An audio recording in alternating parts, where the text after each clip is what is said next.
ദൈവത്തിന് സ്തോത്രം. ആ 13-ാമത്തെ വാക്യത്തിൽ എടുത്തു പറഞ്ഞിരിക്കുന്ന ഒരു കാര്യം, ഇവരെല്ലാവരും ദൂരത്ത് നിന്ന് അത് കണ്ടു. അപ്പൊ ഇന്ന് രാത്രി അല്പസമയങ്ങൾ നമ്മൾ ചിന്തിക്കാൻ പോകുന്ന ഒരു ചെറിയ ചിന്താ വിഷയം, ദൂരത്ത് നിന്ന് കണ്ട ചില കാര്യങ്ങൾ. ഇവര് ദൂരത്ത് നിന്ന് കണ്ട കാര്യം എന്തുവാന്ന് അതിന്റെ മുകളിലത്തെ വാക്യത്തിലുണ്ട്, ഇല്ലയോ?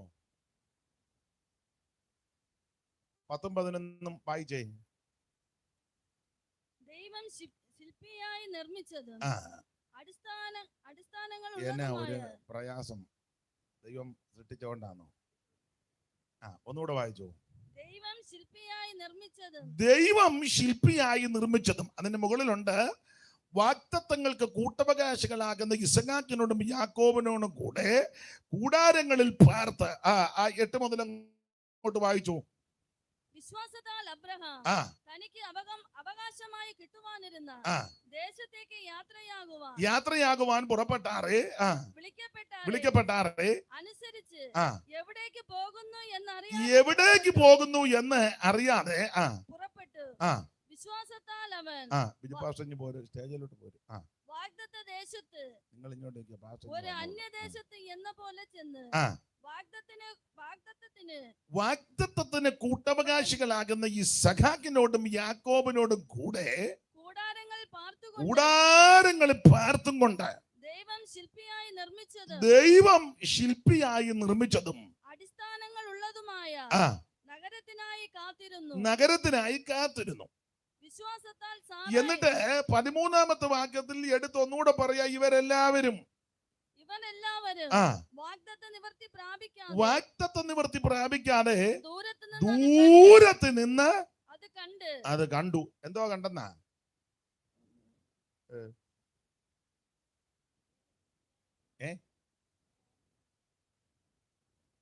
ദൂരത്ത് നിന്ന് അത് കണ്ടു.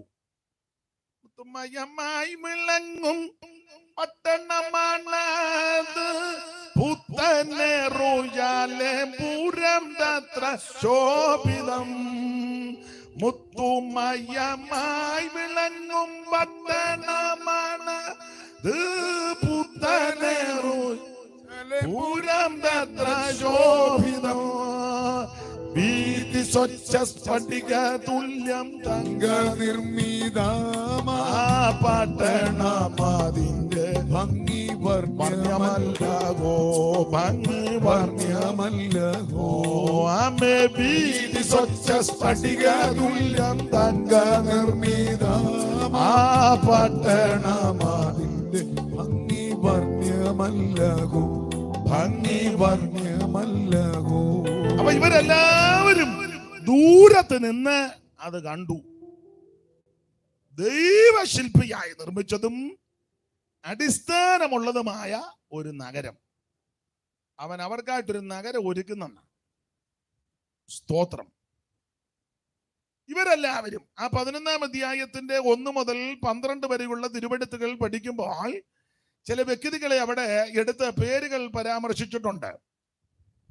1 ഹാബേല്, 2 ഹാനോക്ക്, 3 നീതിപ്രസംഗി നോഹ, 4 അബ്രഹാം, 5 ഇസഹാക്ക്, 6 യാക്കോബ്, 7 അബ്രഹാമിന്റെ ഭാര്യ സാറായി.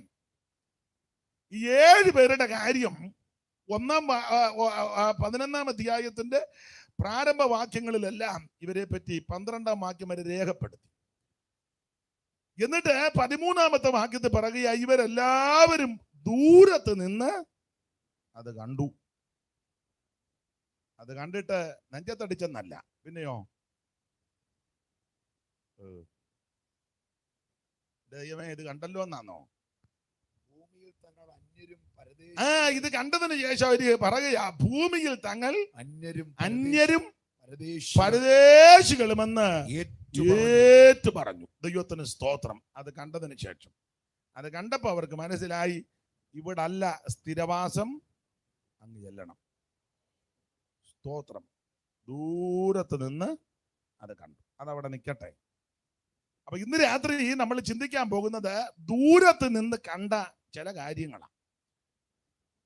എബ്രായ ലേഖനം പഠിക്കുന്നവർക്കറിയാം, എബ്രായ ലേഖനം വിശ്വാസത്താൽ ക്ഷീണിച്ച എബ്രായ ക്രിസ്ത്യാനികളെ ഉറപ്പിക്കുവാൻ എഴുതിയ ലേഖനമാണ് എബ്രായ ലേഖനം. ഞാൻ എപ്പോഴും പറയും, ഇതിലെ പ്രതിപാദ്യ വിഷയം ഏറെ നല്ലത് പ്രതിപാദ്യ പുരുഷൻ കർത്താവാകുന്ന യേശു ക്രിസ്തു, എല്ലാവരിലും ശ്രേഷ്ഠനായ, യോഗ്യനായ, ഉന്നതനായ നസ്രയനാകുന്ന യേശു ക്രിസ്തു. ഇന്നലെയും പകലുമൊക്കെ നമ്മൾ ചിന്തിച്ചതുപോലെ ഊനമില്ലാത്ത, പാപമില്ലാത്ത, പരമവിശുദ്ധനായ നസ്രയനാകുന്ന യേശു ക്രിസ്തു. ഓരോ അധ്യായത്തിലും ക്രിസ്തുവിന്റെ ശ്രേഷ്ഠത വെളിപ്പെടുത്തിയിട്ടുണ്ട്. എപ്പോഴും ഞാൻ പറയാനുള്ള കാര്യമാണ്, നിങ്ങളും കേട്ടിട്ടുണ്ടായിരിക്കും, നിങ്ങൾക്കും അറിയാം. ഓരോ അധ്യായത്തിലും ക്രിസ്തു ശ്രേഷ്ഠൻ എന്ന് തെളിയിച്ചു.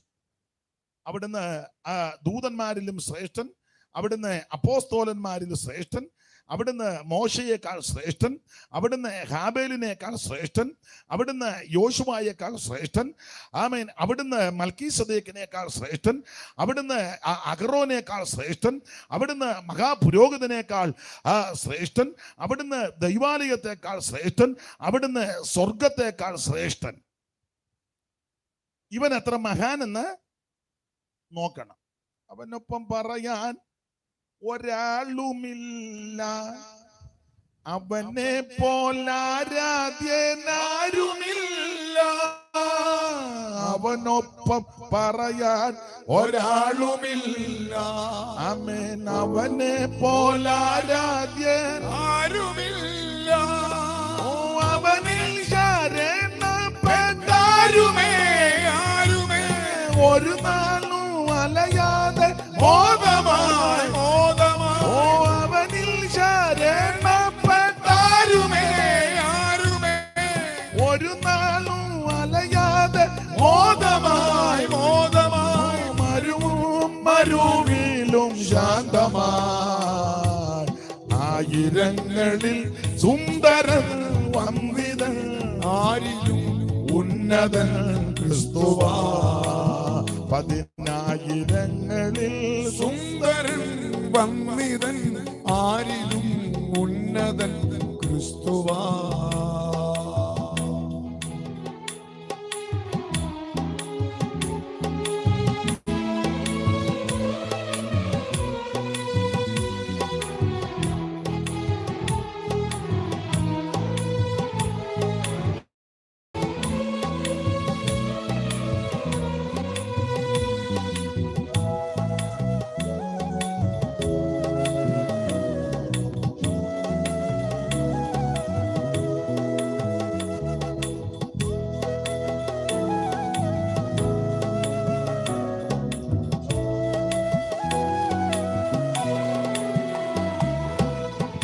അവനിക്കു പൊതുവായി നിർത്തി ദൈവം അവനെ കൊണ്ടത്രേ നിരപ്പു തന്നു. അവനിക്കു പൊതുവായി നിർത്തി ദൈവം അവനെ കൊണ്ടത്രേ നിരപ്പു തന്നു. അവനെ ഒരു നാളും പോകുമോ അരുതാത്തതൊന്നുമേ ചെയ്യുമോ. ഓ അവനെ ഒരു നാളും പോകുമോ അരുതാത്തതൊന്നുമേ ചെയ്യുമോ. അവനെ യോർദാനിശം ഞാൻ പാടിടും ആയിരങ്ങളിൽ സുന്ദരൻ വന്ദിതൻ ആരിലും ഉന്നതൻ ക്രിസ്തുവാ. പതിനായിരങ്ങളിൽ സുന്ദരൻ വന്ദിതൻ ആരിലും ഉന്നതൻ ക്രിസ്തുവാ. പതിനായിരങ്ങളിൽ സുന്ദരൻ വന്ദിതൻ ആരിലും ഉന്നതൻ ക്രിസ്തുവാ.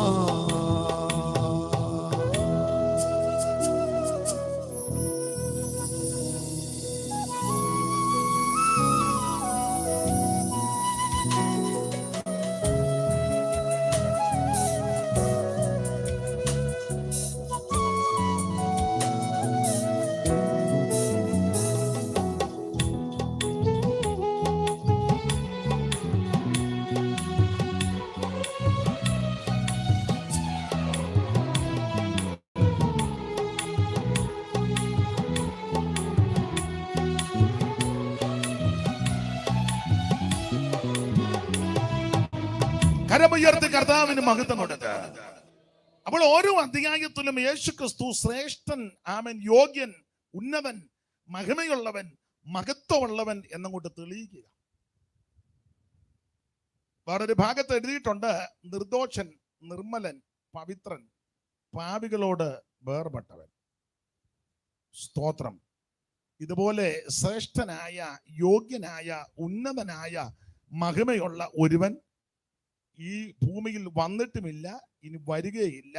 ക്രിസ്തുവിനോട് തുലനം ചെയ്യുവാൻ ആരെ കൊണ്ട് വെക്കുകയല്ല.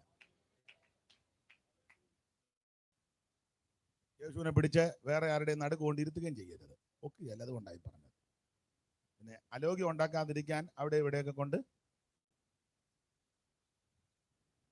ഒക്കുകയല്ല.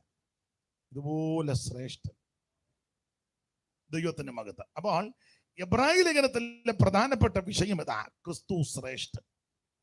അതെ, നമ്മള് 11-ാം അധ്യായത്തിന്റെ 13-ാം വാക്യമാ വായിച്ചത്. സബ്ജക്റ്റ് ഞാൻ പറഞ്ഞല്ലോ, ഇവരെല്ലാവരും വാഗ്ദത്ത നിവൃത്തി പ്രാപിക്കാതെ ദൂരത്ത് നിന്ന് അത് കണ്ടു. കണ്ടതെന്നതാണെന്ന് മുകളിൽ പരാമർശിച്ചിട്ടുണ്ട്. വിശ്വാസത്താൽ കാണുക. അപ്പോൾ ദൂരത്ത് നിന്ന് കണ്ട ചില കാര്യങ്ങൾ ചിന്തിച്ചേച്ച് നമുക്ക് ഈ ഭാഗത്തോട്ട് വരാം. ദൂരത്ത് നിന്ന് കണ്ട ചില കാര്യം. ഈ തിരുവെഴുത്ത് പഠിക്കുമ്പോൾ പല സന്ദർഭങ്ങളിൽ പലര് ദൂരത്ത് നിന്ന് പല കാര്യം കണ്ടിട്ടുണ്ട്. അത് നീ അവിടെ അടങ്ങിയിരിക്കും.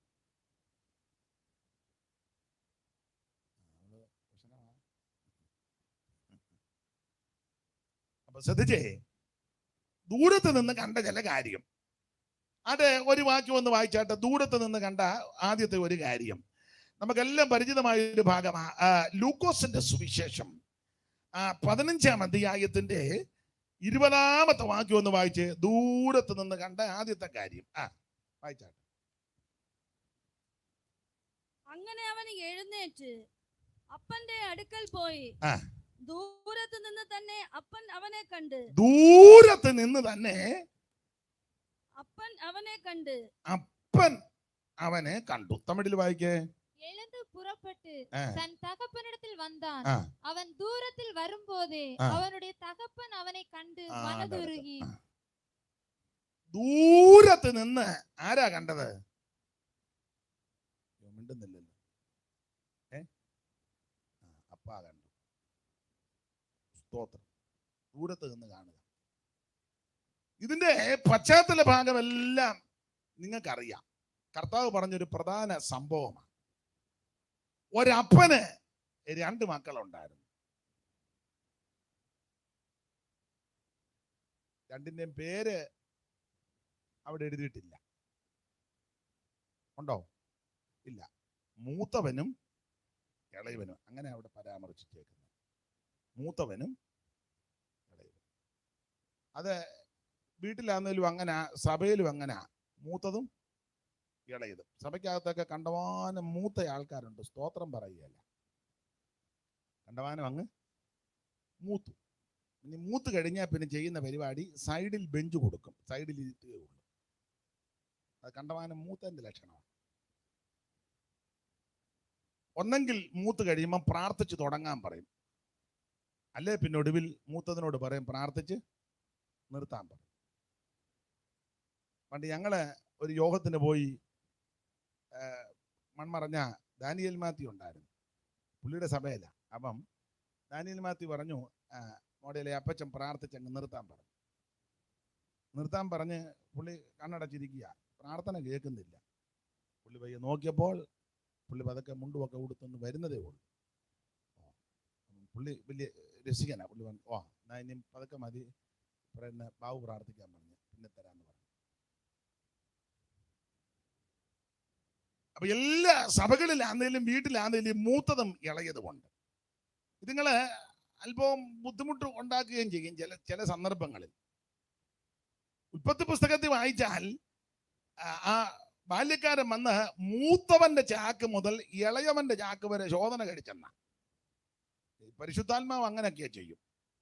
മൂത്തവന്റെ ചാക്ക് തുടങ്ങി ഇളയവന്റെ ചാക്ക് വരെ. 41:11 ഒന്ന് വായിച്ചേര്.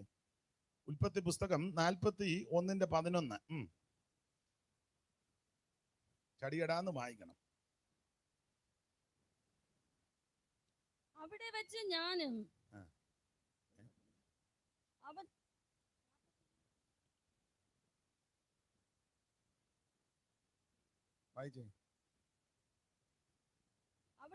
അവിടെ വെച്ച് ഞാനും അവനും ഒരു രാത്രിയിൽ തന്നെ സ്വപ്നം 44:11. ഞാൻ എത്രയാ പറഞ്ഞേ? 41. അപ്പൊ 44:11. അവർ ബന്ധപ്പെട്ട് ചാക്ക് നിലത്തിറക്കിയെന്ന്. അവർ ബന്ധപ്പെട്ട് ചാക്ക് നിലത്തിറക്കി. ഓരോരുത്തൻ താന്താന്റെ ചാക്ക് അഴിച്ചു. അത് അത്യാവശ്യമാണ്. നമ്മൾ ഈ നമ്മുടെ ചാക്ക് അടിക്കുകയല്ല, വല്ലവരുടെ ചാക്ക് അടിക്കാൻ വലിയ താല്പര്യമുള്ള ആൾക്കാരാ. നമ്മുടെ ചാക്ക് കുത്തിക്കെട്ടി മാറ്റിയിട്ടിരിക്കുക. അത് 1985 കുത്തിക്കെട്ടിയതാ. അത് എന്ത് ചെയ്താൽ അത് അഴിക്കുകയല്ല. അടുത്തിരിക്കുന്നവരുടെ ചാക്കെല്ലാം അഴിക്കാൻ നല്ല ബിരുദ. ആ ചാക്കിനകത്ത് ആക്രിയാന്നോ നല്ലതാന്നോ അതെല്ലാം ലിസ്റ്റ് എടുക്കാനും കൂടിയിരിക്കുക. അപ്പൊ അടുത്തിരിക്കുന്ന ആടെ ചാക്ക് അടിച്ച് അതിനകത്ത് എന്തൊക്കെയുണ്ടെന്ന് അറിയണ്ട, അവനവന്റെ ചാക്ക് അടിക്കണം. അവർ ബന്ധപ്പെട്ട് ചാക്ക് നിലത്തിറക്കി. ഓരോരുത്തൻ താന്താന്റെ ചാക്ക്. അടുത്തത് അവൻ മൂത്തവന്റെ ചാക്ക് തുടങ്ങി ഇളയവന്റേത് വരെ ശോധന ചെയ്തു. അവിടെ മൂത്തവനും ഇളയവനും. ആട്ടെ, നമ്മുടെ വിഷയത്തിലേക്ക് വരാം. ഈ അപ്പന് 2 പിള്ളേര്, മൂത്തവനും ഇളയവനും. സ്തോത്രം. ഈ പിള്ളേർക്ക് ചിലര് പേരൊക്കെ ഇട്ടിട്ടുണ്ട്. ഞാനതൊന്നും ഇപ്പൊ പറയുന്നില്ല. വേദപുസ്തകത്തിൽ അവരുടെ 2 പേരുടെയും പേര് എഴുതാത്തത് കൊണ്ട് ഞാനിപ്പം അത് പറയുന്നില്ല. ഏതായാലും മൂത്തവന് ഇളയവൻ. അപ്പം അപ്പന്റെ വീട്ടിൽ വളരെ സന്തോഷത്തോടെ ഒക്കെ ജീവിച്ച പിള്ളേരാ. അങ്ങനിരുന്നപ്പം ഇളയവന് ഒരു ചിന്ത, ഈ വീട്ടിൽ തന്നെ നിന്നിട്ട് വലിയ കാര്യമൊന്നും ഇല്ല. നീ എവിടെ പോവാ? അവിടെ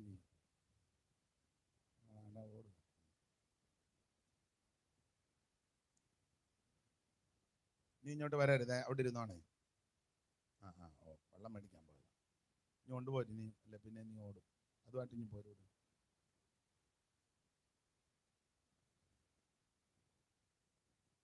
അപ്പൊ കുറച്ചു നാൾ കഴിഞ്ഞപ്പം ഈ ഇളയവന് ഒരു ചിന്ത, ഈ വീട്ടിൽ തന്നെ നിന്നിട്ട് വലിയ കാര്യമൊന്നും ഇല്ല, വീട് വിട്ടൊന്ന് കറങ്ങുന്നത് നല്ലതാ.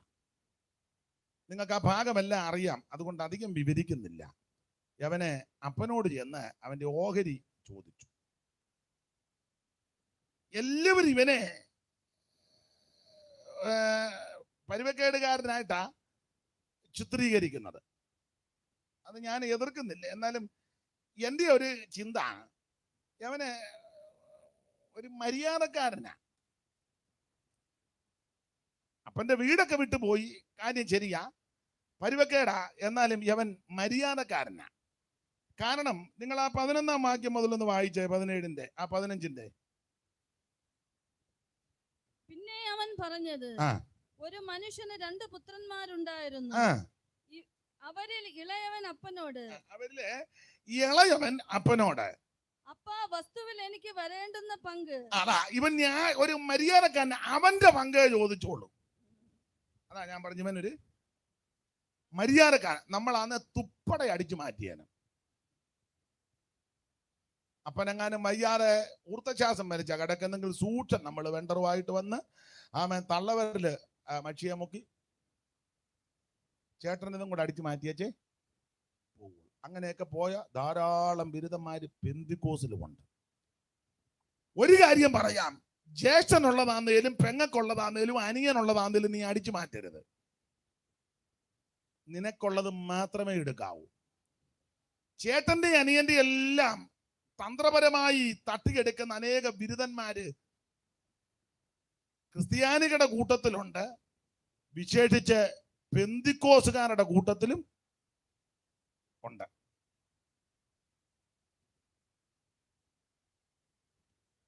അപ്പന്റെ അമ്മയുടെ സ്വത്ത് അത് മക്കൾക്കെല്ലാം തുല്യമായിരിക്കണം. വേണ്ടേ? മിണ്ടുന്നില്ല. അടിച്ചു മാറ്റിയായിരിക്കുന്നു തോന്നുന്നു. എന്നുവെച്ചാൽ കിടന്ന് ഗ്ലോറി കാൽവറി എന്നും പറഞ്ഞ് ചാട്ടമെല്ലാം ചാടുന്നു. മനസ്സിലാകുന്നുണ്ടോ? അപ്പന്റെ അമ്മയുടെ സ്വത്ത് അത് കൃത്യം മക്കൾക്കുള്ളതാ. കൃത്യത്തിനായിരിക്കണം. പിന്നെ ഞാൻ മാതാപിതാക്കളോടൊക്കെ പറയാറുണ്ട്, ജീവിച്ചിരിക്കുമ്പം തന്നെ ഒരു ധാരണ ഉണ്ടായിരിക്കണം. ചുമതലപ്പെട്ടവരെ വിളിച്ച് വസ്തു പാകോടമ്പടി ചെയ്യുന്നതിന്റെ അതിനെന്നാ പറഞ്ഞ നേരത്തെ വിൽപത്രമോ എന്ത് വന്നോ ഒരു പ്രമാണം അങ്ങ് എഴുതുന്നത് നല്ലതാ. 50 സെന്റ് സ്ഥലമുണ്ട്, 4 പിള്ളേരുമുണ്ട്. ഒരു ചിന്തയായി പറയാൻ ഒരു ഉദാഹരണം പറയുക. അപ്പനും അമ്മയും ഉണ്ട്, 50 സെന്റ് സ്ഥലമുണ്ട്, 4 മക്കളും ഉണ്ട്. അപ്പൊ ഞാൻ അതിന് ന്യായമായ ഒരു കാര്യം പറയാം, അലോഗ്യം ഉണ്ടാക്കാതിരിക്കാനാ. 10 സെന്റ് വെച്ച് 4 പിള്ളേർക്ക് കൊടുക്കണം. അപ്പം 10 പോയിട്ട് എത്രയുണ്ട്? 10 സെന്റ്. അത് അപ്പന്റെ അമ്മയുടെയും പേരിലായിരിക്കണം, വീടും ആ 10 സെന്റും. ന്യായമായ കാര്യമായി പറഞ്ഞു തരുന്നേ. അത് അപ്പന്റെ അമ്മയുടെയും പേരിലായിരിക്കണം ഈ 10 സെന്റും വീടും.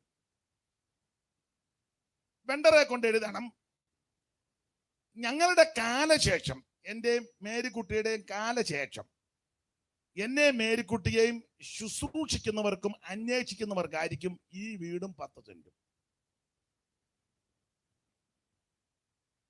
ഞാൻ ന്യായമായ ഒരു കാര്യമാ പറയുന്നത്. ഇതിനകത്ത് എന്തെങ്കിലും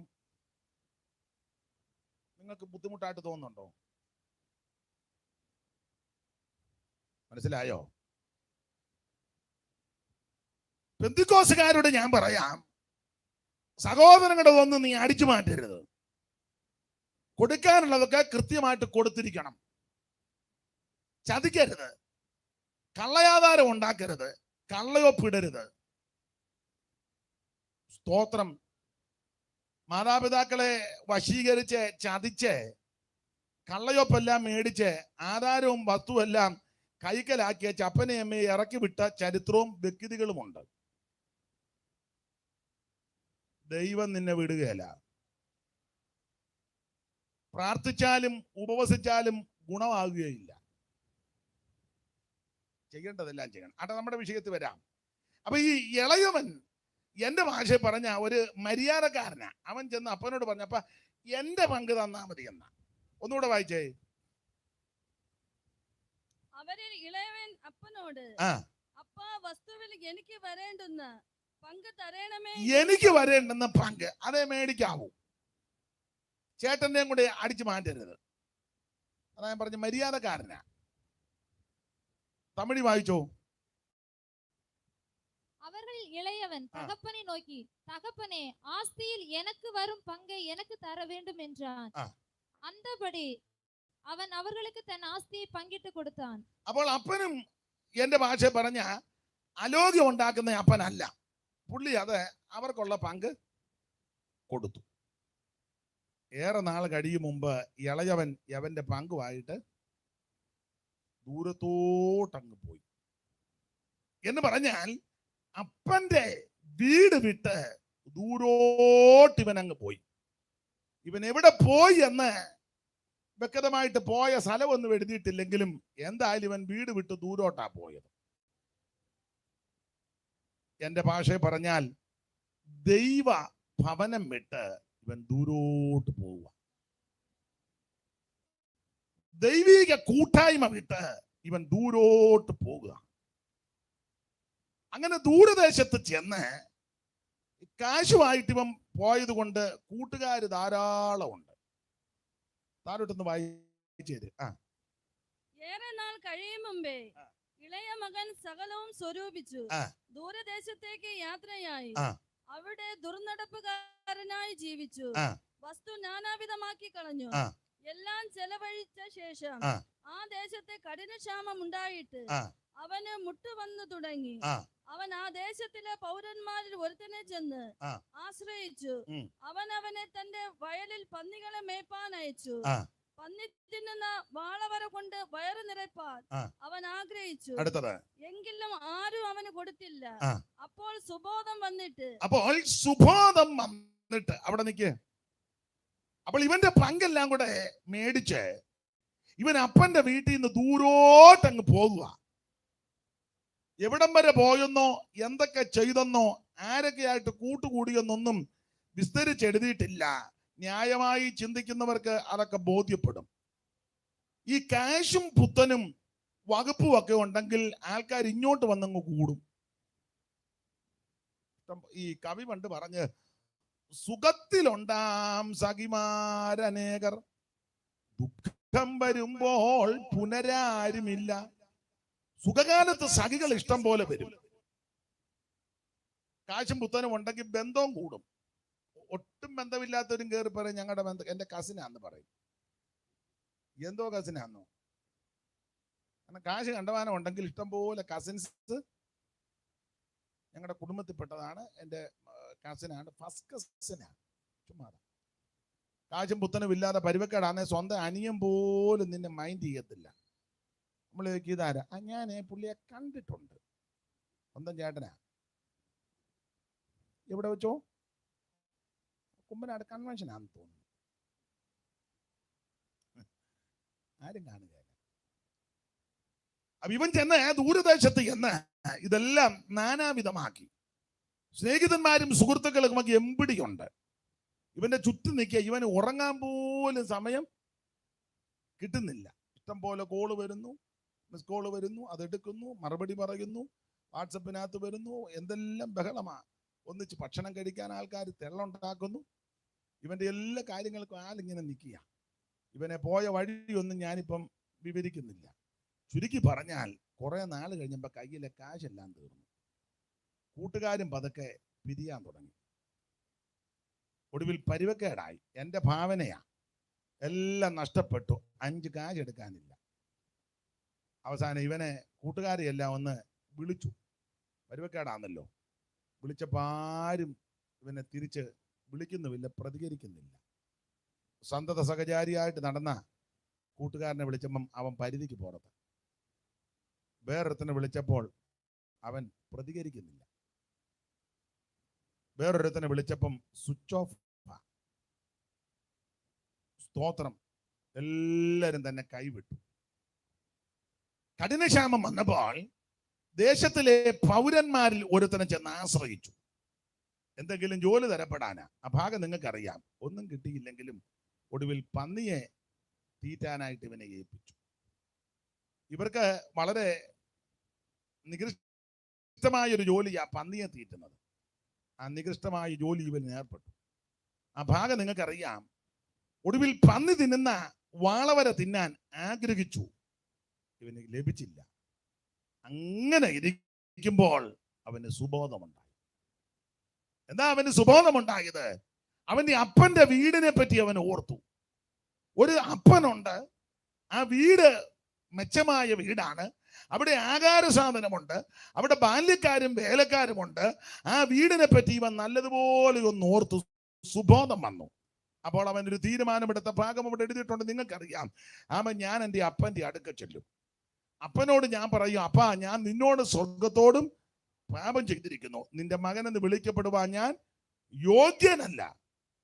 നിന്റെ കൂലിക്കാരിൽ ഒരുത്തനെ പോലെ എന്നെ ആക്കണം. ഇതാണ് ഇവനെടുത്ത തീരുമാനം. ഈ മനുഷ്യനെ പാപത്തിൽ അകപ്പെട്ട് പാപവഴികളിൽ കൂടി ജീവിച്ച് അവൻ ദൈവഭവനം വിട്ട് അന്യപ്പെട്ട ഒരു വ്യക്തിയോട് തുലനപ്പെടുത്താം. ഒരു കാലത്ത് ഞാനും നിങ്ങളുമെല്ലാം ഈ അനുഭവത്തിൽ കൂടെ പോയവരാ. ദൈവഭവനം വിട്ട്, ദൈവിക സംസർഗം വിട്ട്, ദൈവത്തോട് കൂട്ടായ്മയില്ലാതെ നമ്മുടെ ഇഷ്ടത്തിന്, നമ്മുടെ വഴികളിൽ കൂടി, നമ്മുടെ ഇംഗിതമനുസരിച്ച്, നമ്മുടെ ആശയ്ക്ക് അനുസരിച്ച് നാം എല്ലാവരും ഇങ്ങനെ വിരഞ്ഞോടിയവരാ. ഒടുവിലെല്ലാം നഷ്ടപ്പെട്ടവരായി, എല്ലാം തകർന്നവരായി, ആർക്കും വേണ്ടാത്തവരായി, എല്ലാവരാലും വെറുക്കപ്പെട്ടവരായി, ഒരു കണ്ണിന് പോലും ദയ തോന്നാതെ എല്ലാവരും തള്ളപ്പെട്ടവരായി കിടന്നു. എന്നാൽ ആ കാൽവറിയിലെ സ്നേഹം നമ്മെ തേടിയെത്തി. Price the Lord. ഇവൻ തീരുമാനമെടുത്തത് അപ്പന്റെ വീട്ടിൽ ചെല്ലും. ഞാൻ അപ്പനോട് കാര്യം പറയും.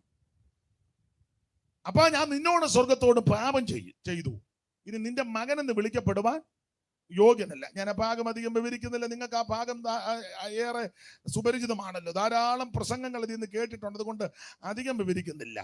ഈ അപ്പന്റെ മനസ്സ്, ഇവൻ അപ്പനെ കാണാൻ അങ്ങോട്ട് ചെന്നത്. പക്ഷേ അപ്പനാണ് ഇവനെ ആദ്യം കാണുന്നത്. ഇവൻ അപ്പന്റെ പാനത്തിൽ വീണ്, അല്ലെങ്കിൽ അടുക്ക ചെന്ന് കെട്ടിപ്പിടിച്ച് അല്ലെ പാനത്തിൽ വീണ് ഏറ്റു പറയാനാ ചെന്നത്. പക്ഷെ അപ്പൻ ഇങ്ങോട്ട് അടുത്തു വന്നത്. ഇതുപോലെ ഒരു അപ്പൻ എനിക്കും നിങ്ങൾക്കും സ്വർഗത്തിലുണ്ട്. അനുതാപഹൃദയത്തോടെ, മനസ്താപത്തോടെ, മനംതിരിവോടെ അവൻ ഏറ്റുപറഞ്ഞ് അനുതപിച്ചും മടങ്ങി വരുന്ന ആരെയും ഈ പിതാവ് തള്ളിക്കളയത്തില്ല. ലോകം നിന്നെ തള്ളിക്കളയുമായിരിക്കും. ചാർച്ചക്കാരും പ്രിയപ്പെട്ടവരും വേണ്ടപ്പെട്ടവരൊക്കെ നിന്നെ തള്ളിക്കളയും. എന്നാൽ നിന്നെ തള്ളിക്കളയാത്ത, ഉപേക്ഷിക്കാത്ത ഒരു നല്ല അപ്പൻ സ്വർഗത്തിലുണ്ട്. സ്തോത്രം. ഇവനെല്ലാം നഷ്ടപ്പെട്ടവനായിട്ടായി വരുന്നത്. അവിടെ വായിക്കുന്നത്, അപ്പൻ ഇവനെ ദൂരത്ത് നിന്ന് കണ്ടു.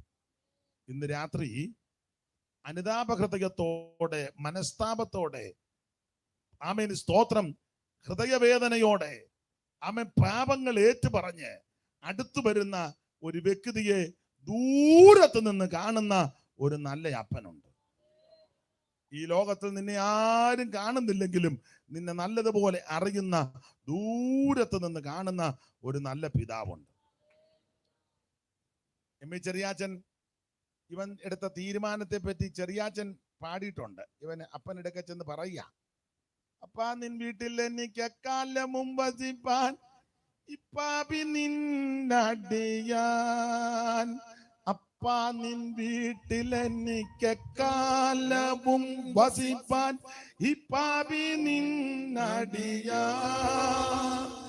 എനിക്കിപ്പാരിൽ ലാഭമെല്ലാം ചപ്പാൻ എന്റെ ദൈവമേ നിൻ തൃപ്പാദം എൻ ഗതിയേ. എനിക്കിപ്പാരിൽ ലാഭമെല്ലാം ചപ്പാൻ എന്റെ ദൈവമേ തൃപ്പാദം എൻ ഗതിയേ. എന്നും എന്നെന്നും എന്നുടയവൻ മാറാതെ, കൃപ തീരാതെ, എന്നും എന്നെന്നും എന്നുടയവൻ മാറാതെ, കൃപ തീരാതെ.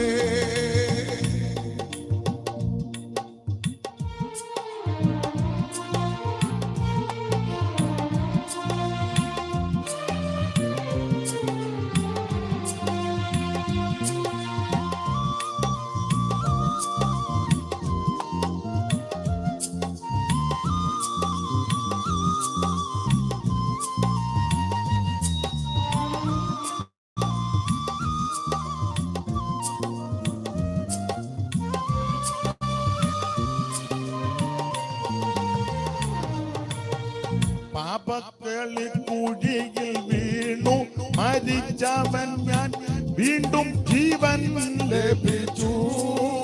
പാപ ചെളി കുഴിയിൽ വീണു മരിച്ചവൻ ഞാൻ, വീണ്ടും ജീവൻ ലഭിച്ചു. എന്നെ കാണാതെ പോയവൻ ഞാൻ കണ്ടു, കിട്ടി മഹത്വം മുറ്റും നിനക്കപ്പനേ. എന്നെ കാണാതെ പോയവൻ ഞാൻ കണ്ടു, കിട്ടി മഹത്വം മുറ്റും നിനക്കപ്പനേ. എന്നും എന്നെന്നും എന്നുടയവൻ മാറാതെ, കൃപ തീരാതെ. ഓ എന്നും എന്നെന്നും എന്നുടയവൻ മാറാതെ, കൃപ തീരാതെ. കരമുയർത്തി ഈ ദൈവത്തിന് മഹത്വം കൊടുത്താട്ടെ. ഇന്ന് രാത്രി എന്നെ കേൾക്കുന്ന വ്യക്തികളോട് പറയട്ടെ, അനുതാപഹൃദയത്തോടെ പാപം ഏറ്റുപറഞ്ഞ്, അവൻ യേശുവേ ഞാനൊരു പാപിയാ, എന്റെ പാപത്തെ ക്ഷമിക്കണം, എന്നെ രക്ഷിക്കണം, ഞാൻ നിന്നിൽ നിന്ന് അകന്നുപോയി, ഞാൻ നിന്നോട് തന്നെ പാപം ചെയ്തു. ദാവീദ് പറഞ്ഞതുപോലെ നിനക്ക് അനിഷ്ടമായുള്ളത് ഞാൻ പ്രവർത്തിച്ചു ചെയ്തിരിക്കുന്നു, എന്നെ തള്ളിക്കളയരുത്. ഇന്ന് രാത്രി എന്റെ പാപം ക്ഷമിക്കണം, എന്നെ രക്ഷിക്കണം, എന്റെ ഉള്ളത്തിലേക്ക് വരണം, എന്നെ വിടുവിക്കണമെന്ന് അനുതാപഹൃദയത്തോടെ ആര് അടുത്തു വരും, തീരുമാനമെടുക്കും, അവരെ ദൂരത്ത് നിന്ന് കാണുന്ന ഒരു നല്ല പിതാവുണ്ട്. നിന്നെ തള്ളിക്കളയത്തില്ല, നിന്നെ ഉപേക്ഷിക്കത്തില്ല, നിന്നെ ഒരിക്കലും ആമൻ കൈവിടുകയില്ല. ഇന്ന് രാത്രി അനുതാപഹൃദയത്തോടെ മനസ്താപത്തോടെ ഏറ്റു പറഞ്ഞ് ദൈവത്തിങ്കിലേക്ക്, ആ ഭവനത്തിലേക്ക് വാ. യേശു ഇന്ന് രാത്രി നിന്നെ രക്ഷിക്കും. Price the Lord. ദൂരത്ത് നിന്ന് അപ്പൻ അവനെ കണ്ടു. പിന്നെ അപ്പന്റെ വിശേഷതകൾ: ഒന്ന്, ദൂരത്ത് നിന്ന് കണ്ടു. രണ്ട്, വന്നു കഴിഞ്ഞ് അപ്പൻ എന്തൊക്കെ പാപം ചെയ്താടാന്നൊന്നും ഇവനോട് ചോദിച്ചില്ല. ഇന്നത്തെ അപ്പന്മാരാണ് എന്നൊക്കെ ചെയ്തു, എവിടെയൊക്കെയാ പോയത്,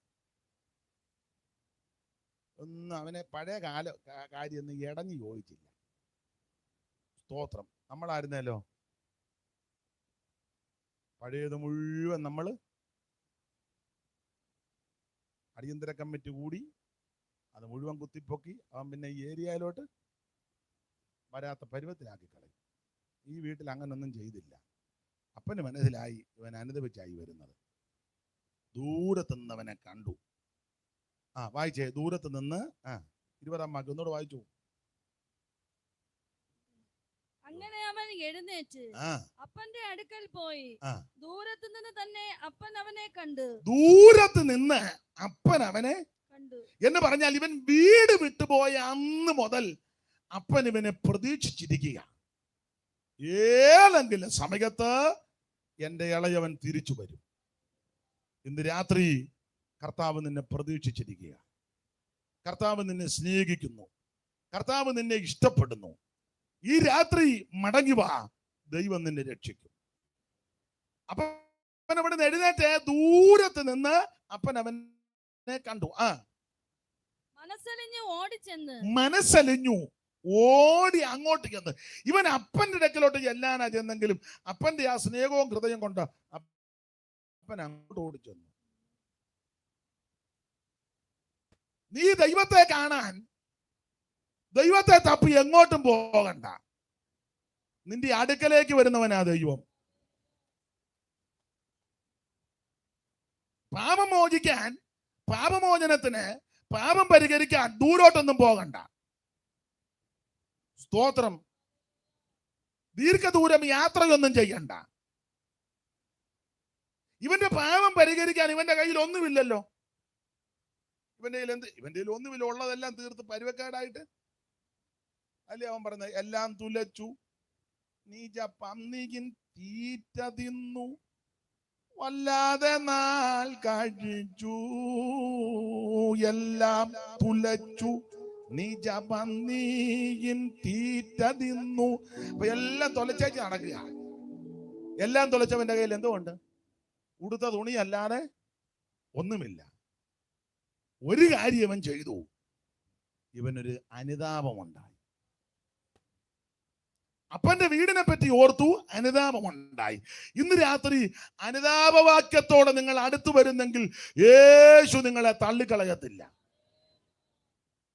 ഒന്നും കൊണ്ടുവരണ്ട, പൈസ ഒന്നും വേണ്ട, യേശുവിന് കാശൊന്നും വേണ്ട. സ്തോത്രം. ദൈവത്തിന് കാശൊന്നും വേണ്ട. പണ്ടൊരാള് പാസ്റ്റർമാര് ഞങ്ങള് ഒക്കെ പറയും, ഞാനും പറയും, നിങ്ങളും എല്ലാം പറയും, ദൈവത്തിന് കൊടുക്ക്, ദൈവത്തിന് കൊടുക്ക്. അപ്പോൾ ഒരു അച്ചായൻ പറഞ്ഞു, പുള്ളിക്ക് ഇതുവരെയും ദാരിദ്ര്യം മാറുന്നില്ലയോ എന്ന്.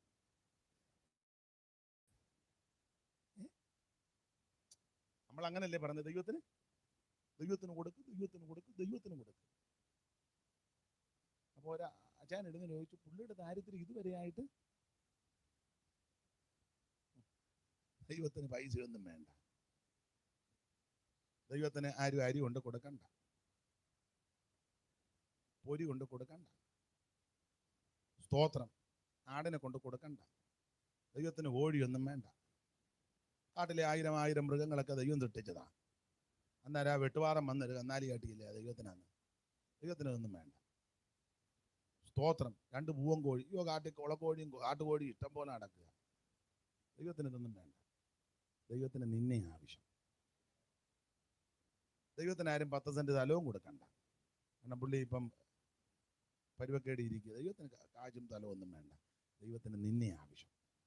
അപ്പൊ ദൈവത്തിന്റെ അടുക്കലേക്ക് വരുന്നവർ ഭൗതികമായി ഒന്നും കൊണ്ട് കൊടുക്കേണ്ട പാപം പരിഹരിക്കാൻ. സ്തോത്രം. നിന്നെ അങ്ങ് കൊടുത്താൽ മതി. നിന്നെ കൊടുത്താൽ മതി. ഇവൻ അപ്പന്റെ അടുക്കലോട്ട് വരുമ്പോൾ ഒന്നും ആയിട്ടല്ലല്ലോ വരുന്നത്. പക്ഷെ ഇവന് അനുതാപവാക്യത്തോടാ വരുന്നത്. അത് അപ്പൻ കണ്ടു. അതുകൊണ്ട് അപ്പൻ അങ്ങോട്ട് ഓടിച്ചെന്നു. ദൈവത്തെ കാണാൻ നീ ഓടണ്ട, നീ ഇരിക്കുന്ന ഇടത്തേക്ക് വരുന്നവനാ ദൈവം. ദൈവത്തെ കാണാൻ കിഴക്കോട്ടും പോകണ്ട, പടിഞ്ഞാട്ടും പോകണ്ട, വടക്കോട്ടും തെക്കോട്ടും ഒന്നും പോകണ്ട. കയ്യിൽ ഭൗതിക വസ്തുക്കൾ ഒന്നും വേണ്ട. ആമേൻ മെറ്റീരിയലായതൊന്നും കൊണ്ടുവരണ്ട. ആമേൻ വെറും കൈയായിട്ട് ഇഞ്ഞ് വാ ദൈവസന്നിധിയില്. അനുതാപവാക്യത്തോടെ വാ, ദൈവം നിന്നെ അനുഗ്രഹിക്കും. ഇന്ന് രാത്രി നിന്നെ അനുഗ്രഹിക്കുന്ന, രക്ഷിക്കുന്ന ഒരു നല്ല പിതാവുണ്ട്. പിതാവ് ദൂരത്ത് നിന്ന് അവനെ കണ്ടു, മനസ്സലിഞ്ഞു. മനസ്സലിവുള്ളൊരു ദൈവം. ഇവിടെ മനുഷ്യർക്ക് പലർക്കും മനസ്സലിവില്ല. എന്തെങ്കിലും കേൾക്കുമ്പോൾ, കാണുമ്പോൾ ആ സന്ദർഭത്തിൽ ഒരു ചെറിയ അലിവ് പോലെ തോന്നും. പക്ഷെ അത് കഴിയുമ്പോൾ പിന്നെയും ഹൃദയം അങ്ങ് കഠിനമാകുക. എന്നാൽ സ്വർഗത്തിലൊരു പിതാവുണ്ട്, മനസ്സലിവുള്ള ദൈവം. ദൈവത്തിന് സ്തോത്രം. ആ പിതാവ് ഇവനെ കണ്ട് മനസ്സലിഞ്ഞു. അടുത്ത വാക്യം വായിച്ചാണ്, മനസ്സലിഞ്ഞ് ഓടിച്ചെന്ന് അവന്റെ കഴുത്ത് കെട്ടിപ്പിടിച്ച് അവനെ ചുംബിച്ച് മകൻ അവനോട് അപ്പാ ഞാൻ സ്വർഗത്തോടും നിന്നോട് പാപം ചെയ്തു. ഇനി നിന്റെ മകനെന്ന് വിളിക്കപ്പെടുവാൻ യോഗ്യനല്ല എന്ന് പറഞ്ഞു. അപ്പൻ തന്റെ ദാസന്മാരോട് വേഗം മേത്തരമായ അങ്കി കൊണ്ടുവന്ന് അവനെ ധരിപ്പിപ്പീൻ. ഇവന്റെ കൈക്ക് മോതിരവും കാലിന് ചെരുപ്പും ഇടുവിപ്പീൻ. തടിച്ച കാളക്കുട്ടിയെ കൊണ്ടുവന്ന് അറുപ്പീൻ. നാം തിന്ന് ആനന്ദിക്കാം. ഈ എന്റെ മകൻ മരിച്ചവനായിരുന്നു, വീണ്ടും ജീവിച്ചു, കാണാതെ പോയിരുന്നു, കണ്ടുകിട്ടിയിരിക്കുന്നു എന്ന് പറഞ്ഞു. അങ്ങനെ അവർ ആനന്ദിച്ചു തുടങ്ങി. ദൈവത്തിന് മഹത്വം. ആനന്ദിച്ചു തുടങ്ങി. അനുതാപത്തോടെ, പാപമേറ്റു പറഞ്ഞ് മനസ്താപത്തോടെ ആമൻ പിതാവിന്റെ അടുക്കൽ വരുന്ന ആരെയും ഈ പിതാവ് തള്ളിക്കളയത്തില്ല. ആ പിതാവ് ദൂരത്ത് നിന്ന് കണ്ട് മനസ്സലിഞ്ഞ് ഓടി വന്ന് കെട്ടിപ്പിടിച്ച് മുത്തമിട്ട് ആ ഭവനത്തിലേക്ക് നിന്നെ സ്വീകരിക്കും. ഇന്ന് രാത്രി അനുതാപത്തോടെ ആര് യേശുവിന്റെ അടുക്കൽ വരുന്നോ അവരെ തള്ളിക്കളയത്തില്ല. Price the Lord. ഇന്ന് രാത്രി എന്നെ കേൾക്കുന്ന പ്രിയപ്പെട്ടവരോട് ഓർപ്പിക്കട്ടെ, ആമേൻ, യേശു നിന്നെ തള്ളിക്കളയത്തില്ല, ഉപേക്ഷിക്കത്തില്ല. അനുതാപ ഹൃദയത്തോട് ഇന്ന് രാത്രി അടുത്തിയല്ല. Praise the lord. മേത്തരമായി അങ്കി ധരിപ്പിച്ച് ആമേൻ തടിച്ച മൃഗത്തെ അറുത്ത് ആമൻ അവരെല്ലാം തിന്ന് ആമൻ ആനന്ദിച്ച് സന്തോഷിച്ചു തുടങ്ങിയെന്ന ഇന്ന് രാത്രി നിനക്ക് സന്തോഷം വേണമെങ്കിൽ, ആനന്ദം വേണമെങ്കിൽ ആ പിതാവിന്റെ ഭവനത്തിൽ വരണം. ആ ഭവനം ഞാൻ ഇങ്ങനെ പറഞ്ഞത്, ദൈവസഭയാകുന്ന ഭവനം. Price the Lord. ദൈവസഭയാകുന്ന ഭവനം. ആ ഭവനത്തിലേക്ക് വരുന്നവർക്കെല്ലാം സന്തോഷവും ആനന്ദവും അനുഗ്രഹവും ആശ്വാസവും പ്രത്യാശയുമുണ്ട്. Price the Lord. ഇന്ന് രാത്രി ആ സഭയാകുന്ന ഭവനത്തിൽ കടന്നു വന്നവരെ ഓർത്ത് ദൈവത്തെ സ്തുതിക്കുന്നു. ആമേ, കക്ഷി പക്ഷ വർഗ വർണ്ണ വ്യത്യാസം കൂടാതെ ആര് അനുതാപത്തോടെ വന്നാലും ആ പിതാവ് നിന്നെ സ്നേഹിക്കും. സ്തോത്രം. ഇന്ന് രാത്രി അങ്ങനെ കടന്നു വരുന്നവരെ ദൈവം അനുഗ്രഹിക്കട്ടെ. ഒന്ന്, ദൂരത്ത് നിന്ന് അപ്പൻ ഈ മകനെ കണ്ടു. ഏതാ? അനുതാപഹൃദയത്തോടെ വരുന്നവനെ കണ്ടു. അങ്ങനെ ഒരു നല്ല അപ്പൻ ഇന്ന് രാത്രി സ്വർഗത്തിലുണ്ട്. ഞാൻ ആ ഭാഗം ഇനി വിവരിക്കുന്നില്ല. ദൈവത്തിന്റെ മഹത്വം. പാപിയായ മനുഷ്യൻ പാപം ഏറ്റുപറഞ്ഞ് ആമേ പരമപിതാവിന്റെ അടുക്കലേക്ക് വന്നാൽ ആ പിതാവ് നിന്നെ തള്ളിക്കളയത്തില്ല. ഒരു വ്യത്യാസവുമില്ല. എല്ലാവരും പാപം ചെയ്ത് ദൈവ തേജസ് നഷ്ടപ്പെടുത്തിയെന്ന ആ പാപികളായ മനുഷ്യനെ രക്ഷിക്കുവാൻ പാപമില്ലാത്ത ഒരുവൻ സ്വർഗത്തിൽ നിന്ന് ഈ ഭൂമിയിലേക്ക് ജഡാവതാരമെടുത്ത് അവതരിച്ചു. നാടെങ്ങും നന്മ സുവിശേഷിച്ച് അവൻ മരിച്ചവരെ ഉയർപ്പിച്ച് രോഗികളെ സൗഖ്യമാക്കി നാനാവ്യാധികളാലും ബാധകളാലും വലഞ്ഞവരെ സുഖമാക്കിയ നസറയനാകുന്ന യേശു ക്രിസ്തുവിന്റെ അടുക്കൽ അനുതാപഹൃദയത്തോടെ വാ. ഇന്ന് രാത്രി യേശു നിന്നെ രക്ഷിക്കും. ഓടിച്ച ചില കാര്യങ്ങള് ചിന്തിച്ച് മുമ്പോട്ട് പോകാം. അപ്പൊ ഒന്ന്, ദൂരത്ത് നിന്ന് അപ്പൻ വീട് വിട്ടുപോയ ആ പാപിയായ മനുഷ്യനെ, മകനെ കണ്ട് സ്വീകരിച്ച് അകത്തോട്ട് കൊണ്ടുവന്ന് അവനെ സൽക്കരിച്ചു. ഇന്ന് രാത്രി അടുത്ത് വരുന്ന, അനുതാപത്തോടെ വരുന്ന ഏത് പാപിയെയും സ്വീകരിക്കുന്ന ഒരു ഭവനമുണ്ട്, ദൈവസഭയാകുന്ന ഭവനം. സ്തോത്രം. രണ്ട്, ദൂരത്ത് നിന്ന് കണ്ട രണ്ടാമത്തെ ഒരു കാര്യം, മത്തായി സുവിശേഷം അതിൻ്റെ 27-ാം അധ്യായത്തിന്റെ 55-ാമത്തെ വാക്യം, അറിവുള്ള വാക്യമാവൊന്ന് വായിച്ചു. ഗലീലയിൽ നിന്ന് യേശുവിനെ ആ. ശുശ്രൂഷിച്ചുകൊണ്ട് അനുഗമിച്ചു വന്ന പല സ്ത്രീകളും ഗലീലയിൽ നിന്ന് യേശുവിനെ ശുശ്രൂഷിച്ചുകൊണ്ട് അനുഗമിച്ചു വന്ന പല സ്ത്രീകളും ദൂരത്ത് നിന്ന് നോക്കിക്കൊണ്ടിരുന്നു. ദൂരത്ത് നിന്ന് അവര് നോക്കിക്കൊണ്ടിരിക്കുക. ദൈവത്തിന് മഹത്വം. അനേക സ്ത്രീകൾ യേശുവിന്റെ കൂടെ ശുശ്രൂഷിച്ച യേശുവിന്റെ കൂടെ യാത്ര ചെയ്ത, ശുശ്രൂഷയിൽ സഹകരിച്ച, ശുശ്രൂഷകൾ അനുഭവിച്ച അനേക സ്ത്രീകൾ, ധാരാളം സ്ത്രീരത്നങ്ങൾ കർത്താവിന്റെ സന്തത സഹചാരികളായിട്ട് കൂടെ ഉണ്ടായിരുന്നു ശുശ്രൂഷയിൽ. അല്ലാതെ യേശു ക്രിസ്തു സ്ത്രീകള് ഉണ്ടെന്നോർത്ത് സ്തോത്രം ഞാൻ ഈ ഏരിയയിലൊന്നും നിൽക്കുകയല്ല എന്നും പറഞ്ഞ് യേശു ഉണ്ടയിട്ടില്ല. കയറ് കെട്ടിയേച്ച് പറഞ്ഞില്ല സ്ത്രീകളുണ്ട് അവിടം വരെ വരാവുള്ളൂ, ഇങ്ങോട്ട് അങ്ങനൊന്നും യേശു പറഞ്ഞില്ല. സ്തോത്രം മിണ്ടുന്നില്ലല്ലോ. ഈ ഏരിയയിലോട്ട് സ്ത്രീകൾ ആരും അടുക്കരുത്, അതിന് യേശു ഇരിക്കുന്ന സ്ഥലമാണ്. അങ്ങനൊന്നും യേശു പറഞ്ഞിട്ടില്ല. സ്തോത്രം. ഈ ഒരു സ്ത്രീ അല്ലയോ അടുത്ത് വന്ന് പാദം ചുംബിച്ചു, തൈലം കൊണ്ട് പൂശി. ബഥാനിയിലാന്നേ മാർത്തയുടെയും മറിയയുടെയും വീട്ടിൽ ധാരാളം പ്രാവശ്യം യേശു പാർത്തു. സ്തോത്രം. യേശുവിനും കുഴപ്പമൊന്നും വന്നില്ല, മാർത്തയ്ക്കും മറിയയ്ക്കും കുഴപ്പമൊന്നും വന്നില്ല. അതാ യേശു. സ്തോത്രം. ധാരാളം സ്ത്രീകള് കർത്താവിനെ ശുശ്രൂഷിക്കുകയും ശുശ്രൂഷ അനുഭവിക്കുകയൊക്കെ ചെയ്തതാ. ഇവിടെ വായിക്കുന്നത് ഗലീലയിൽ നിന്ന് അവനെ ശുശ്രൂഷിച്ച അനേക സ്ത്രീകൾ ദൂരത്ത് നിന്ന് അത് നോക്കിക്കൊണ്ടിരിക്കുക. എന്തുവാ നോക്കിക്കൊണ്ടിരിക്കുന്നത്? ആ 45-ാമത്തെ വാക്യം മുതൽ താഴോട്ട് പഠിക്കുമ്പോൾ കർത്താവാകുന്ന യേശു ക്രിസ്തുവിന്റെ ആ തിരുമരണം, ക്രൂശമരണം നടക്കുക. 45-ാമത്തെ വാക്യം മുതൽ വായിച്ചേ. കണ്ട കാര്യം എന്തുവാണ് അവിടെ താഴോട്ട് ഓടിച്ച് വായിച്ചാൽ മനസ്സിലാക്കും. അതൊക്കെയാ കണ്ടത്. 6-ാം മണി നേരം മുതൽ 9-ാം മണി നേരം വരെയും ദേശത്തെല്ലാം ഇരുട്ടുണ്ടായി. ഏകദേശം 9-ാം മണി നേരത്ത് ഏലി ഏലി ഉറക്കെ നിലവിളിച്ചു അടുത്തത്, എന്റെ ദൈവമേ എന്റെ ദൈവമേ നീ എന്നെ കൈവിട്ടത് എന്ത് എന്നർത്ഥം. അവിടെ നിന്നവരിൽ ചിലർ അത് കേട്ടിട്ട് അവൻ ഏലിയാവെ വിളിക്കുന്നു എന്ന് പറഞ്ഞു. ഉടനെ അവരിൽ ഒരുത്തൻ ഓടി ഒരു സ്പോങ് എടുത്ത് പുളിച്ച വീഞ്ഞ് നിറച്ച് ഓടത്തണ്ടിന്മേലാക്കി അവന് കുടിപ്പാൻ കൊടുത്തു. ശേഷമുള്ളവർ നിൽക്ക, ഏലിയാവ് അവനെ രക്ഷിപ്പാൻ വരുമോ എന്ന് നോക്കാമെന്ന് പറഞ്ഞു. യേശു പിന്നെ ഉറക്കെ നിലവിളിച്ച് പ്രാണനെ വിട്ടു അടുത്തത്. അപ്പോൾ മന്ദിരത്തിലെ തിരശീല മേൽതൊട്ട് അടിയോളം രണ്ടായിട്ട് ചീന്തിപ്പോയി. ഭൂമി കുലുങ്ങി, പാറ പിളർന്നു, കല്ലറകൾ തുറന്നു. നിദ്ര പ്രാപിച്ച വിശുദ്ധന്മാരുടെ ശരീരങ്ങൾ പലതും ഉയർത്തെഴുന്നേറ്റ് അവന്റെ പുനരുത്ഥാനത്തിന്റെ ശേഷം കല്ലറകളെ വിട്ട് വിശുദ്ധ നഗരത്തിൽ ചെന്ന് പലർക്കും പ്രത്യക്ഷമായി. ശതാധിപനും അവനോട് കൂടെ യേശുവിനെ കാത്തുനിന്നവരും ഭൂകമ്പം മുതലായി സംഭവിച്ചത് കണ്ടിട്ട് അവൻ ദൈവപുത്രനായിരുന്നു. ചുരുക്കി പറഞ്ഞാൽ ഈ സംഭവങ്ങളാണ് ദൂരത്ത് നിന്ന് ഈ സ്ത്രീകൾ കണ്ടുകൊണ്ടിരിക്കുന്നത്.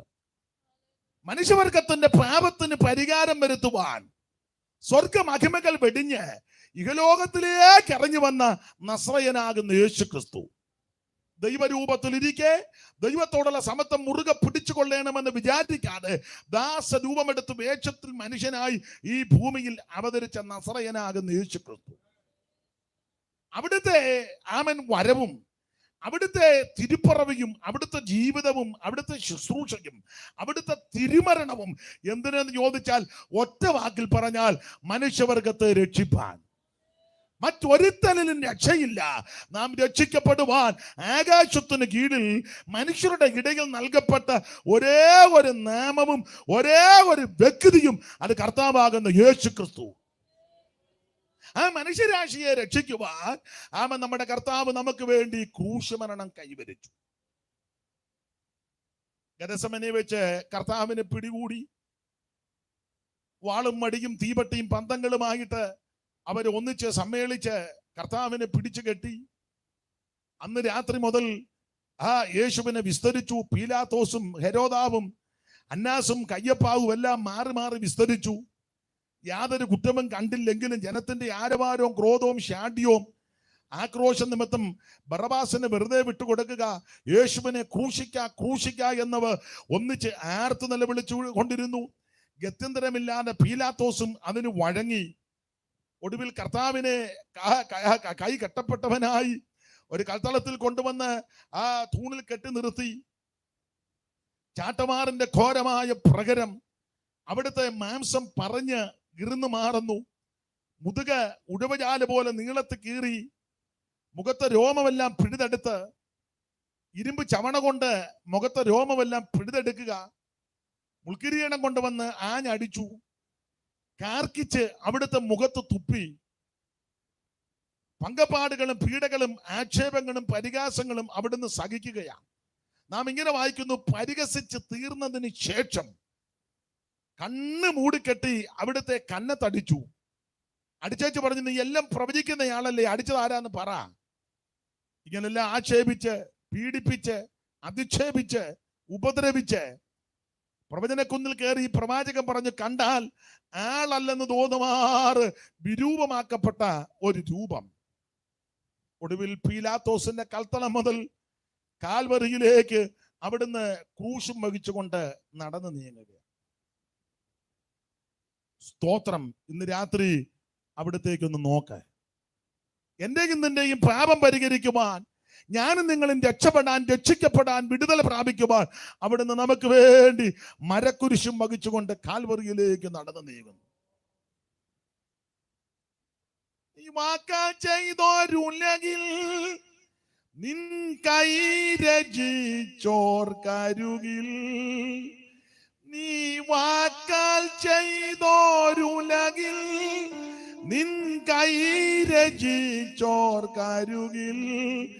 നീ വന്ന നേരം ബഹുമതിയായവർ തന്നതോ കുരിശോ, നീ വന്ന നേരം ബഹുമതിയായവർ തന്നതോ കുരിശോ, ക്രൂശും വഹിച്ച കുന്നിൻ മീതെ അതാരോ ക്ലേശം സഹിച്ചോരഗതിയെ പോലെ യാകുവാതാരോ, ക്ലേശം സഹിച്ചോരഗതിയെ പോലെ യാകുവാതാരോ,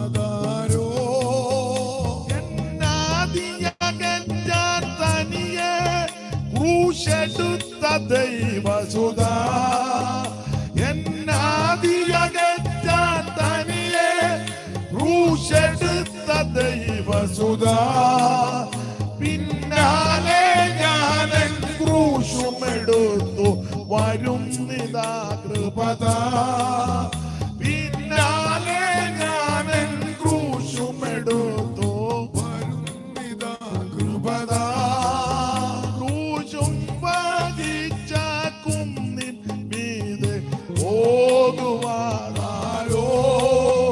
ക്ലേശം സഹിച്ചോരഗതിയെ പോലെ ചാകുവാനാരോ,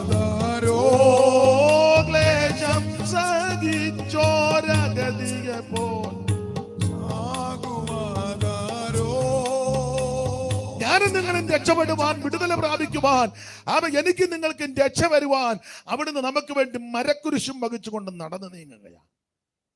വീണും വേച്ചും വിറച്ചും ആമേൻ താഴ്ചക്കാരാകുന്നവർ കടോട ഹൃദയന്മാരാകുന്ന റോമൻ പടയാളികളുടെ ചാട്ടമാറിന്റെ ഘോരമായ പ്രകരമേറ്റ് എന്തിനേറെ കാൽവറിയിൽ രണ്ട് ദുഷ്പ്രവർത്തിക്കാരുടെ നടുവിൽ അവിടുന്ന് ആണുകളാൽ തൂങ്ങപ്പെട്ട് കിടക്കുന്നു. ദൈവത്തിന് മഹത്വം. മുൾക്കിരീടധാരിയായിട്ട് അവിടുന്ന് തൂങ്ങപ്പെട്ട് കിടക്കുക. മുള്ള് അടിച്ച് ഇറക്കിയപ്പോൾ ആ മുള്ള് അകത്തോട്ടിറങ്ങി കണ്ണ് വെളിയിലേക്ക് തെള്ളി വന്നെന്ന്. സ്തോത്രം. ആമേനെ. ആണുകളിൽ തൂങ്ങപ്പെട്ട് കിടക്കുന്ന ക്രിസ്തു കണ്ടാൽ മനസ്സിലാകത്തില്ല. ആ വിധത്തിൽ അവിടുന്ന് നമുക്ക് വേണ്ടി പീഡകൾ സഹിച്ചു. അവിടുത്തെ തിരുമരണ സമയമായപ്പോൾ ഭൂമി കുലുങ്ങി, പാറ പിളർന്നു. ഓർപ്പിച്ചല്ലോ, ആമേൻ. ദേശത്തെല്ലാം കൂരിരുട്ട് വ്യാപരിച്ചു. 6 മണി നേരം മുതൽ 9 മണി നേരമെല്ലാം ദേശത്തെ കൂരിരുട്ട്. സൂര്യൻ കരിമ്പടം പോലെ കറുത്തു. അണ്ടകടാകമെല്ലാം വല്ലാതെയായി. യേശു ഉറക്ക നിലവിളിച്ച് പ്രാണന് വിട്ടു. ദൈവാലയത്തിന്റെ തിരശീല മുകളിൽ നിന്ന് ചീന്തി രണ്ടായിട്ട്. ഈ സന്ദർഭം, ഈ സംഭവങ്ങളെല്ലാം ദൂരത്ത് നിന്ന് ആ മാന്യ സഹോദരിമാര് നോക്കിക്കൊണ്ടിരിക്കുക. ഇന്ന് രാത്രി എന്നെ കേൾക്കുന്ന പ്രിയരെ, നീ കാൽവറിയിലേക്ക് ഇന്ന് രാത്രി നോക്ക്. നിനക്ക് വേണ്ടി തൂങ്ങപ്പെട്ട് കിടക്കുന്ന ഒരുവൻ, നിന്റെ പാപം പരിഹരിക്കുവാൻ നിനക്ക് വേണ്ടി വേദന സഹിച്ച ഒരുവൻ, ആമേൻ. നിന്നെ രക്ഷിക്കുവാൻ നിനക്ക് വേണ്ടി രക്തം ചിന്തിക്കിടക്കുന്ന ഒരുവൻ, നിന്നെ വിടുവിക്കുവാൻ നിനക്ക് വേണ്ടി ശരീരം നുറുക്കപ്പെട്ട് ആമേൻ ആശയത്തവനായി കിടക്കുന്ന ആമേൻ നസറയനാകുന്ന ക്രിസ്തു.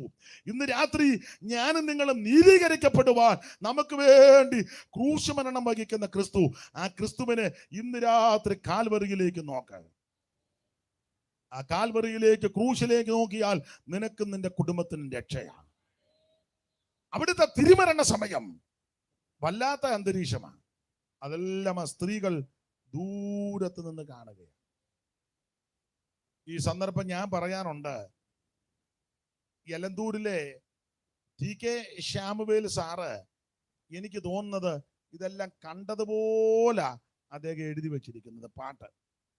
എനിക്കൊന്ന് പുള്ളി അവിടെ ഉണ്ടായിരുന്നെന്നാ തോന്നുന്നത്. അതുപോലെ കണ്ടതുപോലെ നല്ല പദപ്രയോഗങ്ങളും കൃത്യത്തിനാ ശമുവേൽ സാറ് ആ സംഭവം രേഖപ്പെടുത്തിയിരിക്കുക. ഏതാ? മത്തായി സുവിശേഷം 27:45 മുതൽ താഴോട്ടുള്ള തിരുവെടുത്തുകൾ വായിച്ചല്ലോ. അവിടെ നടന്ന ആ സംഭവം ശമുവേൽ സാറ് കണ്ടതുപോലെ, പുള്ളി അവിടെ നിന്ന് കണ്ടതുപോലെ എഴുതി വെച്ചിരിക്കുക. എനിക്ക് ആ പാട്ടിന്റെ വരികളൊക്കെ വളരെ സന്തോഷവും അതുപോലെ തന്നെ തൃപ്തിയും, അത് പാടിക്കഴിയുമ്പോൾ നല്ല മനോസുഖമാണ്. ആ പാട്ടിന്റെ വരികള് നമ്മുടെ കർത്താവിനെ പറ്റിയല്ലയോ, തിരുമരണ സമയത്തെ പറ്റിയുള്ള സംഭവമല്ലയോ. അറിയാവുന്നവർ വേണേ ഒന്ന് ചേർന്ന് പാടിക്കോണം. ദൈവത്തിന് സ്തോത്രം. സാറ് കൊടുത്തിരിക്കുന്ന പ്രയോഗമാ, ഉദലനാഥൻ തന്നുടെ മരണം കാണുക ദുർവകമായകോ. ഭൂതലനാഥൻ തന്നുടെ മരണം കാണുക ദുർവകമായകോ. ഭൂരിഭയം പൂണ്ടിളകുകയോ ഈ പ്രകൃതികളകിലമിതൽപുതം. ഭൂരിഭയം പൂണ്ടിളകുകയോ ഈ പ്രകൃതികളകിലമിതൽപുതം. എന്തോരത്ഭുത പുരുഷൻ ക്രിസ്തു, തന്റെ മഹിമാനിസ്തുലം. എന്തോരത്ഭുത പുരുഷൻ ക്രിസ്തു, തന്റെ മഹിമാനിസ്തുലം. ഭൂതലനാഥൻ തന്നുടെ മരണം കാണുക ദുർവകമായകോ. ഭൂതലനാഥൻ തന്നുടെ മരണം കാണുക ദുർവകമായകോ. ഭൂരിഭയം പൂണ്ടിളകുകയോ ഈ പ്രകൃതികളകിലമിതൽപുതം. ഭൂരിഭയം പൂണ്ടിളകുകയോ ഈ പ്രകൃതികളകിലമിതൽപുതം.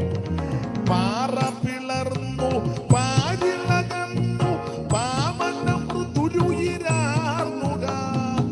പാറ പിളർന്നു പാരിളകന്നു പാവനം തുരുയിരാർന്നുക. ഇറുകയായി തിരുശീലയും തന്മൃതി നേരം സൂര്യനിരുണ്ടുപോയി.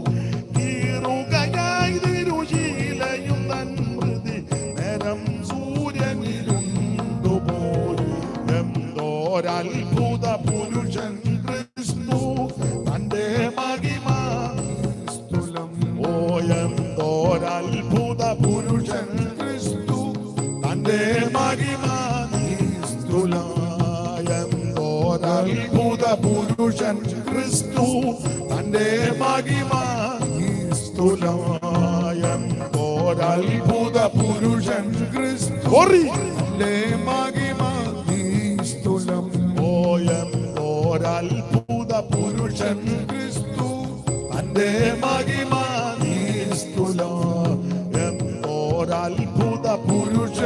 ക്രിസ്തു തന്റെ മഹിമ നിസ്തുലം. ഇത്ര മകാനായി ഉത്തമനാകും ഒരുത്തനെ ഉലകിൽ കാണുമോ? ഇത്ര മകാനായി ഉത്തമനാകും ഒരുത്തനെ ഉലകിൽ കാണുമോ? എന്തോരത്ഭുത പുരുഷൻ ക്രിസ്തു തന്റെ മഹിമ നിസ്തുലം. എന്തോരത്ഭുത പുരുഷൻ ക്രിസ്തു തന്റെ മഹിമ നിസ്തുലം. കരമുയർത്തി കർത്താവിന് മഹത്വം കൊടുക്കുക. ദൂരത്ത് നിന്ന് കണ്ടു. ഒന്ന്, അവൻ അനുതാപഹൃദയത്തോട് ഭവനത്തിലേക്ക് മടങ്ങി വന്ന പാപിയായ ഇളയ പുത്രനെ ദൂരത്ത് നിന്ന് കണ്ട് അവനെ സ്വീകരിച്ച് ചുംബിച്ച് മുത്തമിട്ട് അകത്തേക്ക് കൂട്ടിക്കൊണ്ടുവന്നു. രണ്ട്, ആ വിധത്തിൽ വന്ന പ്രിയപ്പെട്ടവർ വരുമ്പോഴും വന്നു കഴിഞ്ഞുമെല്ലാം അവൻ ആ ക്രൂശയിലോട്ടൊന്ന് നോക്കിക്കോണം. ദൂരത്ത് നിന്ന് എല്ലാ ദിവസവും നീ ഒന്ന് നോക്കിക്കോണം. ഏത് സമയത്തും നിനക്ക് നോക്കാൻ പറ്റിയ ഇടം ആ ക്രൂശ. സ്തോത്രം. ഓരോ നന്മകളും ഓരോ അവകാശങ്ങളും ഒക്കെ പ്രാപിക്കുമ്പോൾ ആ ക്രൂശയിലോട്ട് നോക്കിക്കോണം. ആ ക്രൂശിൽ ഒരുവൻ നിനക്ക് വേണ്ടി അവൻ തൂങ്ങപ്പെട്ടത് കൊണ്ടും യാഗമായത് കൊണ്ട് ഇന്ന് അനുഭവിക്കുന്ന മുഴുവൻ നന്മയും നീ ആയുസോട് വിടിരിക്കാൻ കാര്യം ക്രൂശിൽ ഒരുവൻ നിനക്ക് വേണ്ടി മരിച്ചു. നീ നല്ല വീട്ടിൽ കിടക്കുന്നുണ്ടെങ്കിൽ ഓർത്തോണ് ഒരുവൻ നിനക്ക് വേണ്ടി ക്രൂശിൽ മരിച്ചത് കൊണ്ടാ. നല്ല ഭക്ഷണം കഴിക്കുമ്പോൾ ഓർത്തോണ് ഒരുവൻ നിനക്ക് വേണ്ടി ക്രൂശിൽ മരിച്ചത് കൊണ്ടാ. നല്ല വസ്ത്രം ധരിക്കുമ്പോൾ ഓർത്തോണ് ഒരുവൻ നിനക്ക് വേണ്ടി ക്രൂശിൽ മരിച്ചത് കൊണ്ടാ. സ്തോത്രം. അവിടുന്ന് തിരുവെടുത്ത് പറയുന്നത് പോലെ ജനിച്ചു, ജീവിച്ചു, മരിച്ചു. തിരുവെടുത്ത് പറഞ്ഞതുപോലെ ഇന്ന് ഉയർത്തു ജീവിക്കുന്നു. ഇന്ന് രാത്രി ആ ക്രൂശയിലോട്ട് നോക്കിക്കോണം. ഏത് സമയത്തും നോക്കാൻ പറ്റിയ ഇടമാ കാൽവറി ക്രൂശ്. ദൈവത്തിന് സ്തോത്രം. അവിടോട്ട് നോക്കുമ്പോൾ ഒരു കാര്യം മനസ്സിലാകും, ദൈവസ്നേഹം ഒഴുകി വരുന്നു. എല്ലാം സഹിക്കുന്ന, ക്ഷമിക്കുന്ന, പൊറുക്കുന്ന സ്തോത്രം ഒരു സ്നേഹം ആ കാൽവറിയിൽ നിന്ന് നമുക്ക് വേണ്ടി ഒഴുകി. അതുകൊണ്ടാണ് ഇന്ന് രാത്രി ആയുസോടും ആരോഗ്യത്തോടും എനിക്ക് നിങ്ങൾക്ക് നിൽക്കുവാനും ഇരിപ്പാനും ഇടയായി തീർന്നത്. അതുകൊണ്ട് സദാസമയവും ആ ക്രൂശെ നോക്കിക്കോണം. Price the Lord. 3, ദൂരത്ത് നിന്ന് കണ്ട. ഞാൻ വിശദീകരിക്കാതെ കമ്പിവാചകം പോലെ പറഞ്ഞങ്ങ് വിടുക. 3, ദൂരത്ത് നിന്ന് കണ്ട ഒരു കാര്യം. നിങ്ങള് ഉൽപ്പത്തി പുസ്തകം 22-ാം അധ്യായത്തിന്റെ 4-ാമത്തെ വാക്യം വായിച്ചാട്ടെ. ഉൽപ്പത്തി 22-ന്റെ 44, 24, 4-ാം വാക്യം. ഉൽപ്പത്തി 22-ന്റെ 4-ാം വാക്യം വായിച്ചാട്ടെ. 3-ാം ദിവസം അബ്രഹാം നോക്കി. ദൂരത്ത് നിന്ന് ആ സ്ഥലം കണ്ടു. ദൈവത്തിന്റെ മകൻ. ഇനി തമിഴിൽ ഒന്ന് വായിച്ചോ. 3-ാം നാളിൽ ആബ്രഹാം തൻ കണ്ണുകളെ ഏറെടുത്ത് பார்த்து ദൂരത്തെ அந்த இடத்தை കണ്ടാൻ. ദൂരത്ത് നിന്ന് ആ സ്ഥലം കണ്ടു. ഒന്ന്, അനുതാപഹൃദയത്തോടെ അപ്പന്റെ വീട് തേടി അവൻ അനുതപിച്ചു വരുന്ന മകനെ അപ്പൻ ദൂരത്ത് കണ്ട് ഓടിച്ചെന്ന് മുത്തമിട്ട് അകത്തോട്ട് കൊണ്ടുവന്നു. അകത്ത് കയറുന്ന സകല എണ്ണവും എല്ലാ സന്ദർഭത്തിലും സമയത്തിലും ആ ക്രൂശയിലോട്ട് നോക്കിക്കോണം. ദൂരത്ത് നിന്ന്. അങ്ങനെ ദൂരത്ത് നിന്ന് നോക്കുന്നവര് ഇനി ദൂരത്ത് നിന്ന് കാണേണ്ടത് ആരാധിക്കുന്ന സ്ഥലം കാണണം. അപ്പോഴേക്കും ദൂരത്ത് നിന്ന് ആ സ്ഥലം കണ്ടു. ദൂരത്ത് നിന്ന് കണ്ടു. തന്റെ മകനാകുന്ന ഇസഹാക്കിനെ യാഗമർപ്പിക്കാൻ പോവുക. വളരെ വാഗ്ദത്തങ്ങൾക്ക് വേണ്ടി കാത്തിരുന്ന ഈ ചെറുക്കനെ കിട്ടിയത്. അബ്രഹാം ദൈവത്തിൽ അങ്ങ് വിശ്വസിച്ചു. അബ്രഹാമിനെ ദൈവം ബലപ്പെടുത്തി. നിങ്ങൾ ആ ഉൽപ്പത്തി പുസ്തകമൊക്കെ പഠിക്കുമ്പോൾ അബ്രഹാമിനെ ഒരു ദിവസം ദൈവം കൈക്ക് പിടിച്ച് മുറ്റത്തിറങ്ങിയേച്ച് മേപ്പോട്ട് നോക്കാൻ പറഞ്ഞ് മേപ്പോട്ട് നോക്കി. നക്ഷത്രങ്ങളെ എണ്ണുവാൻ പറ്റുന്നെങ്കിൽ പറ്റുമോ? അതുപോലെ സന്തതിയെ തരും. അബ്രഹാം അതങ്ങ് വിശ്വസിച്ചു.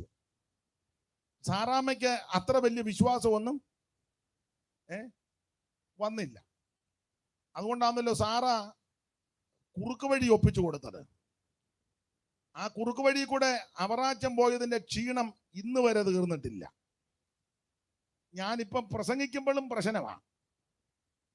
അല്ലേ? പ്രശ്നമാണ്. എന്താവാന്നിപ്പം ഞാൻ പറയുന്നില്ല. എയർപോർട്ടിൽ കയറിയാൽ പോലും നമുക്ക് എന്ത് ബുദ്ധിമുട്ടാണെന്നറിയാമോ? മുഴുവൻ പരിശോധനയാണ്. നമ്മൾ എയർപോർട്ടിലോട്ട് ഗൾഫിൽ പോകുകയോ അല്ലെ തിരിച്ചു വരികയോ ചെയ്യുമ്പോൾ നമ്മൾ കൊണ്ടുപോകുന്നതിന് എന്താ? ഉപ്പേരി വറുത്തത്, ഇപ്പൊ ചക്ക സീസൺ ആയതുകൊണ്ട് ചക്ക വറുത്തത്, സമ്മന്തിപ്പൊടി, ഇതൊക്കെയാണ് നമ്മൾ. അച്ചാറ് നമ്മൾ കൊണ്ടുപോകുന്ന, കുഴലപ്പം. എന്നാ വേറെ ചില ആൾക്കാർ കുഴലപ്പം അച്ചാറും ആണോ കൊണ്ടുപോകുന്നേ?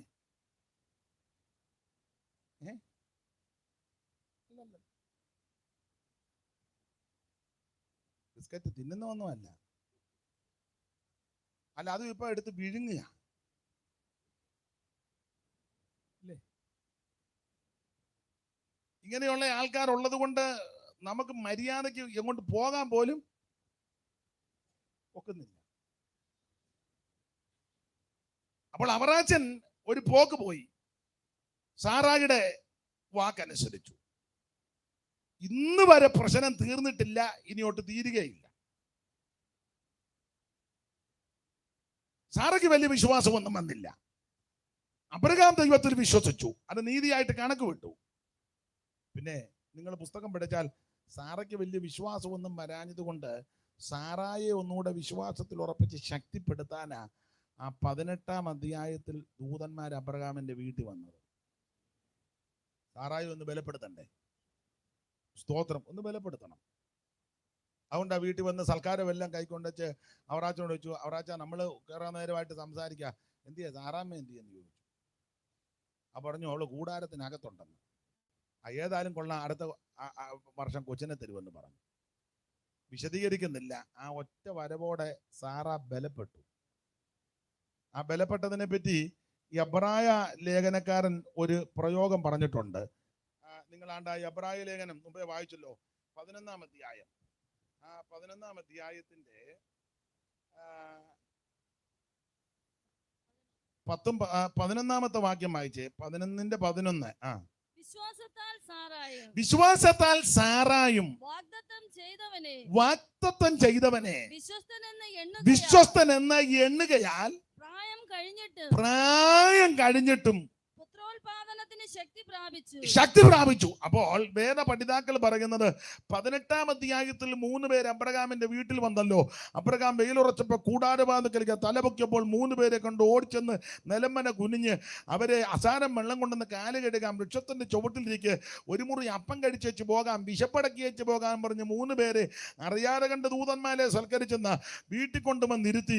ആ സാറാമ്മ പെട്ടെന്ന് ഇടങ്ങടി മാവ് വെച്ച് 3 ഇടങ്ങടി മാവ് എടുത്ത് അബ്രഹാം തൊടുത്തിച്ചെന്ന് ബാല്യക്കാരുടെ കൽപ്പന കൊടുത്ത് ഒരു നല്ല കൊഴുത്ത് മുടുത്ത ആ ഒരു മൃഗത്തെ പിടിച്ച് അറുത്ത് വെണ്ണയും പാലുമൊക്കെ എടുത്ത് ശുശ്രൂഷിച്ചവരെ ആദരിച്ചു. ചുരുക്കി പറഞ്ഞാൽ അവർ ശുശ്രൂഷയൊക്കെ സ്വീകരിച്ച് അനുഗ്രഹിച്ചു. ചുരുക്കി പറഞ്ഞാൽ ആ ഒറ്റ വരവിൽ സാറാ ശക്തിപ്പെട്ടു. അതാ 11-ാമത്തെ വാക്യത്തിൽ ഒന്നുകൂടെ വായിച്ചേ. 11-ാം വാക്യം. വിശ്വാസത്താൽ വാഗ്ദത്തം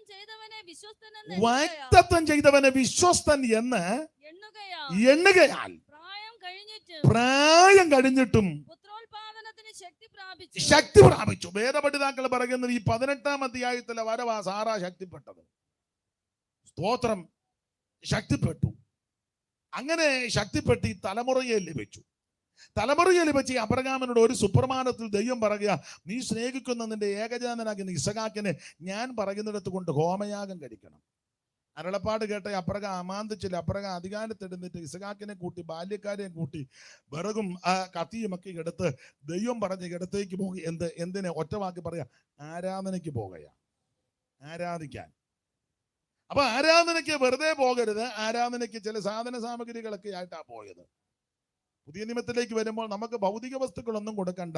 ദൈവത്തെ മഹത്വപ്പെടുത്തുകയും ദൈവത്തെ സ്തുതിക്കുകയും ദൈവത്തെ വർണ്ണിക്കുകയും ചെയ്യണം. ദൂരെ വച്ച അബ്രഹാം ആ സ്ഥലം കണ്ടു. ദൂരത്ത് നിന്ന് ആ സ്ഥലം കണ്ടു.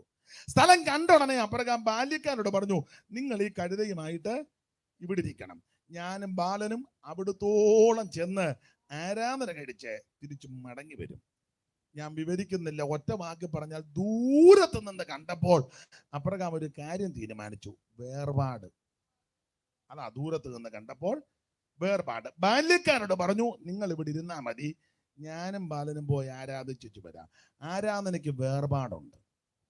ദൂരത്ത് നിന്ന് അബ്രഹാം അത് മനസ്സിലാക്കി. ആരെ ആരാധിക്കണം? യേശുവിനെ ആരാധിക്കണം. ആരെ ആരാധിക്കരുത്? ഈ പുസ്തകം പഠിപ്പിക്കുന്നത് വേറെ ആരെ ആരാധിക്കരുത്. മനുഷ്യനെയും മൃഗത്തെയും പട്ടിയെയും പൂച്ചയും പല്ലിയും ഒന്നും ആരാധിക്കരുത്. വൃക്ഷത്തെയും ഒന്നും അതിനെയൊക്കെ സഹജീവികളോടൊക്കെ സഹാനുഭൂതിയും അനുകമ്പ ഉണ്ടായിരിക്കണം. അപ്പനെ ആരാധിക്കണ്ട, അമ്മയെ ആരാധിക്കണ്ട. സ്തോത്രം. മനുഷ്യനെ ആരാധിക്കരുത്, മൃഗങ്ങളെ ആരാധിക്കരുത്. അതിനോടൊക്കെ അനുകമ്പയും സ്നേഹവും കരുതലും ബഹുമാനവും ആദരവും വേണം. ആരാധനയ്ക്ക് യോഗ്യൻ ദൈവമാണ്. ആരെ ആരാധിക്കണം? ദൈവത്തെ ആരാധിക്കണം. ആരെ ആരാധിക്കരുത്? വേറെ ആരെ ആരാധിക്കരുത്. ആരാണ് ആരാധിക്കേണ്ടത്? വീണ്ടെടുക്കപ്പെട്ട ദൈവമക്കൾ വേണം ദൈവത്തെ ആരാധിക്കാൻ. ആ ക്രൂശിൽ നോക്കി രക്ഷപ്പെട്ടവര് വേണം ദൈവത്തെ ആരാധിക്കാൻ. ഇന്ന് രാത്രി അവരുടെ ആരാധന ആ സ്വർഗം അംഗീകരിക്കുന്ന ആരാധന. Price the Lord. ആരാധനയ്ക്ക് ശക്തമായ വേർപാടുണ്ടായിരിക്കണം. ദൈവത്തെ ആരാധിക്കുന്ന ദൈവമക്കൾ വേർപാട് പാലിച്ചു വേണം ദൈവത്തെ ആരാധിക്കാൻ. ലോകത്തോട്, ലോക ഇമ്പങ്ങളോട്, ലോക മോഹങ്ങളോട്, ആഡംബരങ്ങളോടെല്ലാം എല്ലാത്തിലും നമുക്ക് വേർപാടുണ്ടായിരിക്കണം. ആ വേർപെട്ടുള്ള ആരാധനയാണ് ദൈവം അംഗീകരിക്കുന്നത്. അബ്രഹാം ദൂരത്ത് നിന്ന് ആ സ്ഥലം കണ്ടു. ഏതാ? ആരാധനയ്ക്കുള്ള സ്ഥലം. ഇന്ന് രാത്രി ദൈവത്തെ ആരാധിക്കുവാൻ, ദൈവത്തെ മഹത്വപ്പെടുത്തുവാൻ ആര് തീരുമാനത്തോടെ വരും, അവരെ അനുഗ്രഹിക്കുന്ന ഒരു ദൈവമുണ്ട്. നമുക്കറിയാം, അബ്രഹാം ദൂരത്ത് നിന്ന് ആ സ്ഥലം കണ്ടു. തന്റെ മകനുമായിട്ട് അവിടേക്ക് ചെന്ന് യാഗപീഠമെല്ലാം അടുക്കി ഇസഹാക്കിനെ കൈകാലുകൾ കെട്ടി യാഗപീഠത്തിൽ കിടത്തി. അബ്രഹാം ഇസഹാക്കിനെ യാഗം കഴിപ്പാൻ കത്തിയെടുത്തപ്പോൾ കർത്താവിന് മനസ്സിലായി, ഇവൻ ഇസഹാക്കിനെ കണ്ടിക്കും. ഉടനെ തന്നെ ദൂതൻ പറയും, അബ്രാമേ അബ്രാമേ, ബാലന്റെ മേൽ കൈവെക്കരുത്. താഴോട്ട് പറയുകയാ, നീ ഈ കാര്യം ചെയ്യുവാൻ മടിക്കാഞ്ഞത് കൊണ്ട്, മടിക്കായ കൊണ്ട് ഞാൻ നിന്നെ ഐശ്വര്യമായിട്ട് അനുഗ്രഹിക്കും എന്ന് പറഞ്ഞാൽ, ദൂരത്ത് നിന്ന് ആരാധിക്കുന്ന ഇടം കണ്ട് ആ കൃത്യം സ്ഥലത്ത് ചെന്ന് ദൈവം വെച്ച വ്യവസ്ഥ പ്രകാരം നീ ആരാധിച്ചാൽ നിശ്ചയമായിട്ടും നിന്നെയും നിന്റെ കുടുംബത്തെയും ഐശ്വര്യമായിട്ട് അനുഗ്രഹിക്കും. ഇന്ന് രാത്രി ആരാധനയിൽ കൂടിയുള്ള അനുഗ്രഹം പ്രാപിച്ചെടുക്കണം. അത് ഐശ്വര്യമായ അനുഗ്രഹം പ്രാപിച്ചെടുക്കണം.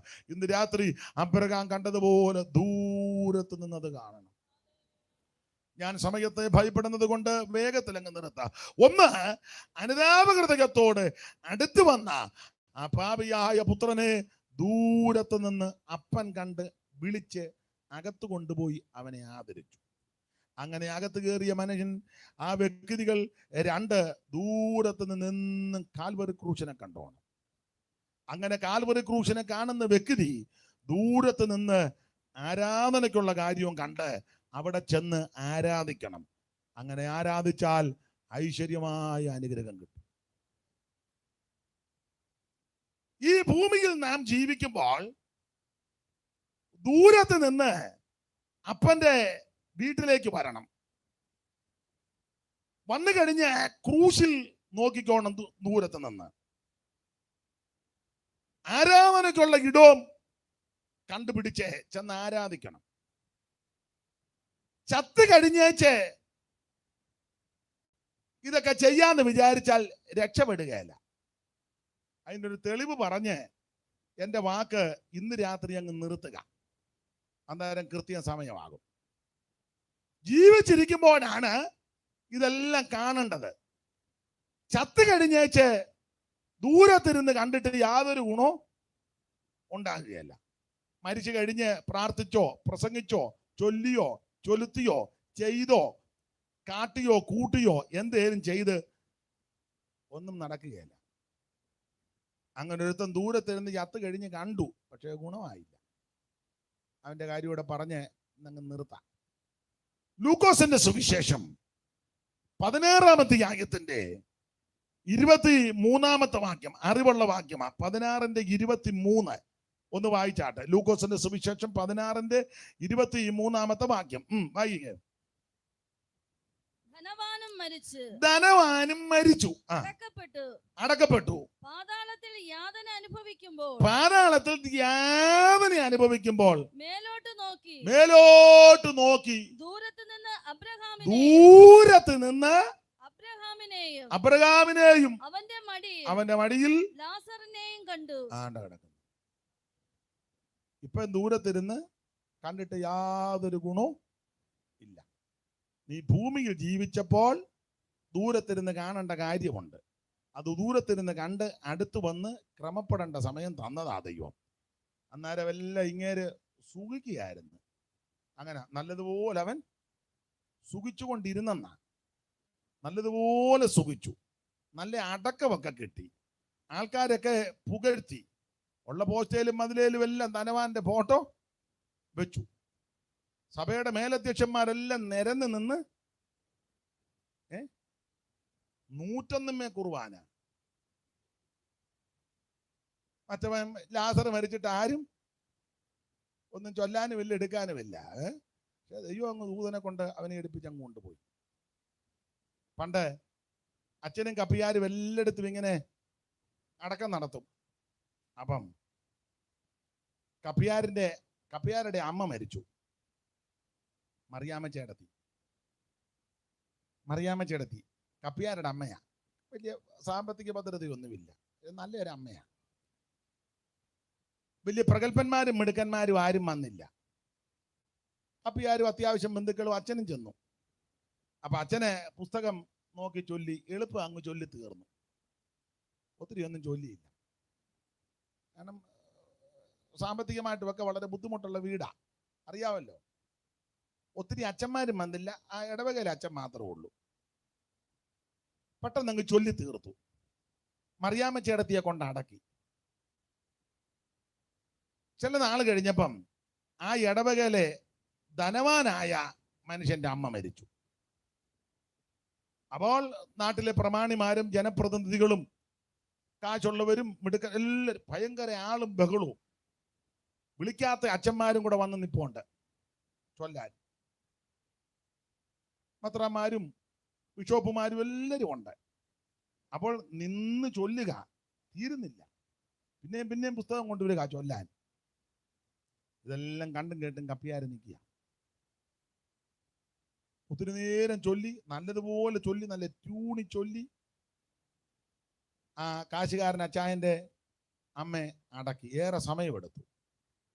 അതെല്ലാം കഴിഞ്ഞ് അച്ഛനും കപ്പിയാരും പള്ളിമേടെ വന്നപ്പം വൈകിട്ട് കഞ്ഞി കൊടുത്തപ്പം കപ്പിയാര് അച്ഛനോട് സങ്കടത്തോട് പറഞ്ഞു, എന്നാലും എൻ്റെ അച്ഛോ, എൻ്റെ അമ്മ മരിച്ചപ്പം പെട്ടെന്നെല്ലാം ചൊല്ലി തീർത്തു.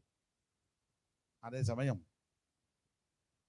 ജോയി മുതലാളിയുടെ അമ്മ മരിച്ചപ്പം അച്ഛനും വേറെ അച്ഛന്മാരും വല്ലതും നിന്ന് ചൊല്ലുകാരന് എത്ര നേരം ശരിയായില്ല കേട്ടോ. പിന്നെ അച്ഛൻ്റെ ഡയലോഗാ,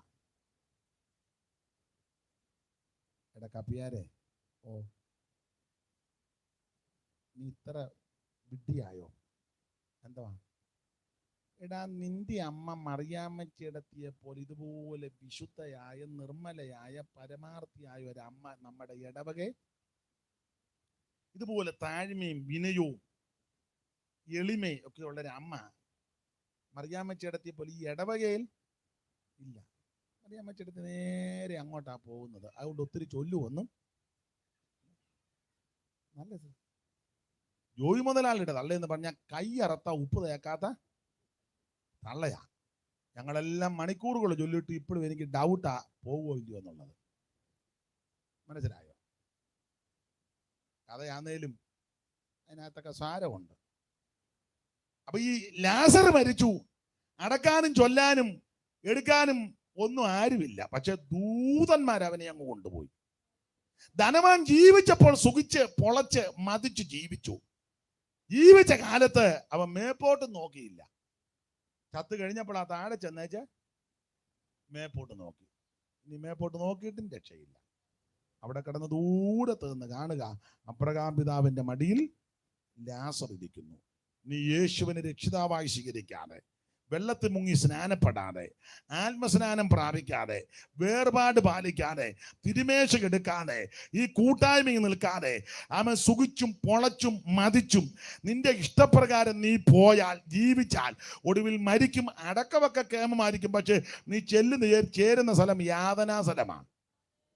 ചാകാത്ത പുഴുവും കെടാത്ത തീയുമുള്ള ആ നരകത്ത് ചെന്ന് വീഴാതെ, ഇന്ന് രാത്രി ഇവിടെ വലിയ മെച്ചോ മേന്മയും നന്മയും ഒന്നും ലഭിച്ചില്ലെങ്കിലും അങ്ങ് നിത്യതയിലെത്തുന്നത് ആ വിഷയം. അതുകൊണ്ട് ഇന്ന് രാത്രി കാണേണ്ടവനെ കണ്ടോണം, നോക്കേണ്ടടുത്തോട്ട് നോക്കിക്കോണം, നോക്കേണ്ടതുപോലെ നോക്കണം. ഇന്ന് രാത്രി ആമൻ ക്രൂശിലേക്ക് നോക്ക്. എബ്രായ ലേഖനത്തിലെ വാക്യം മറന്നു പോകരുത്. ഇവരെല്ലാവരും ദൂരത്ത് നിന്ന് അത് കണ്ടു.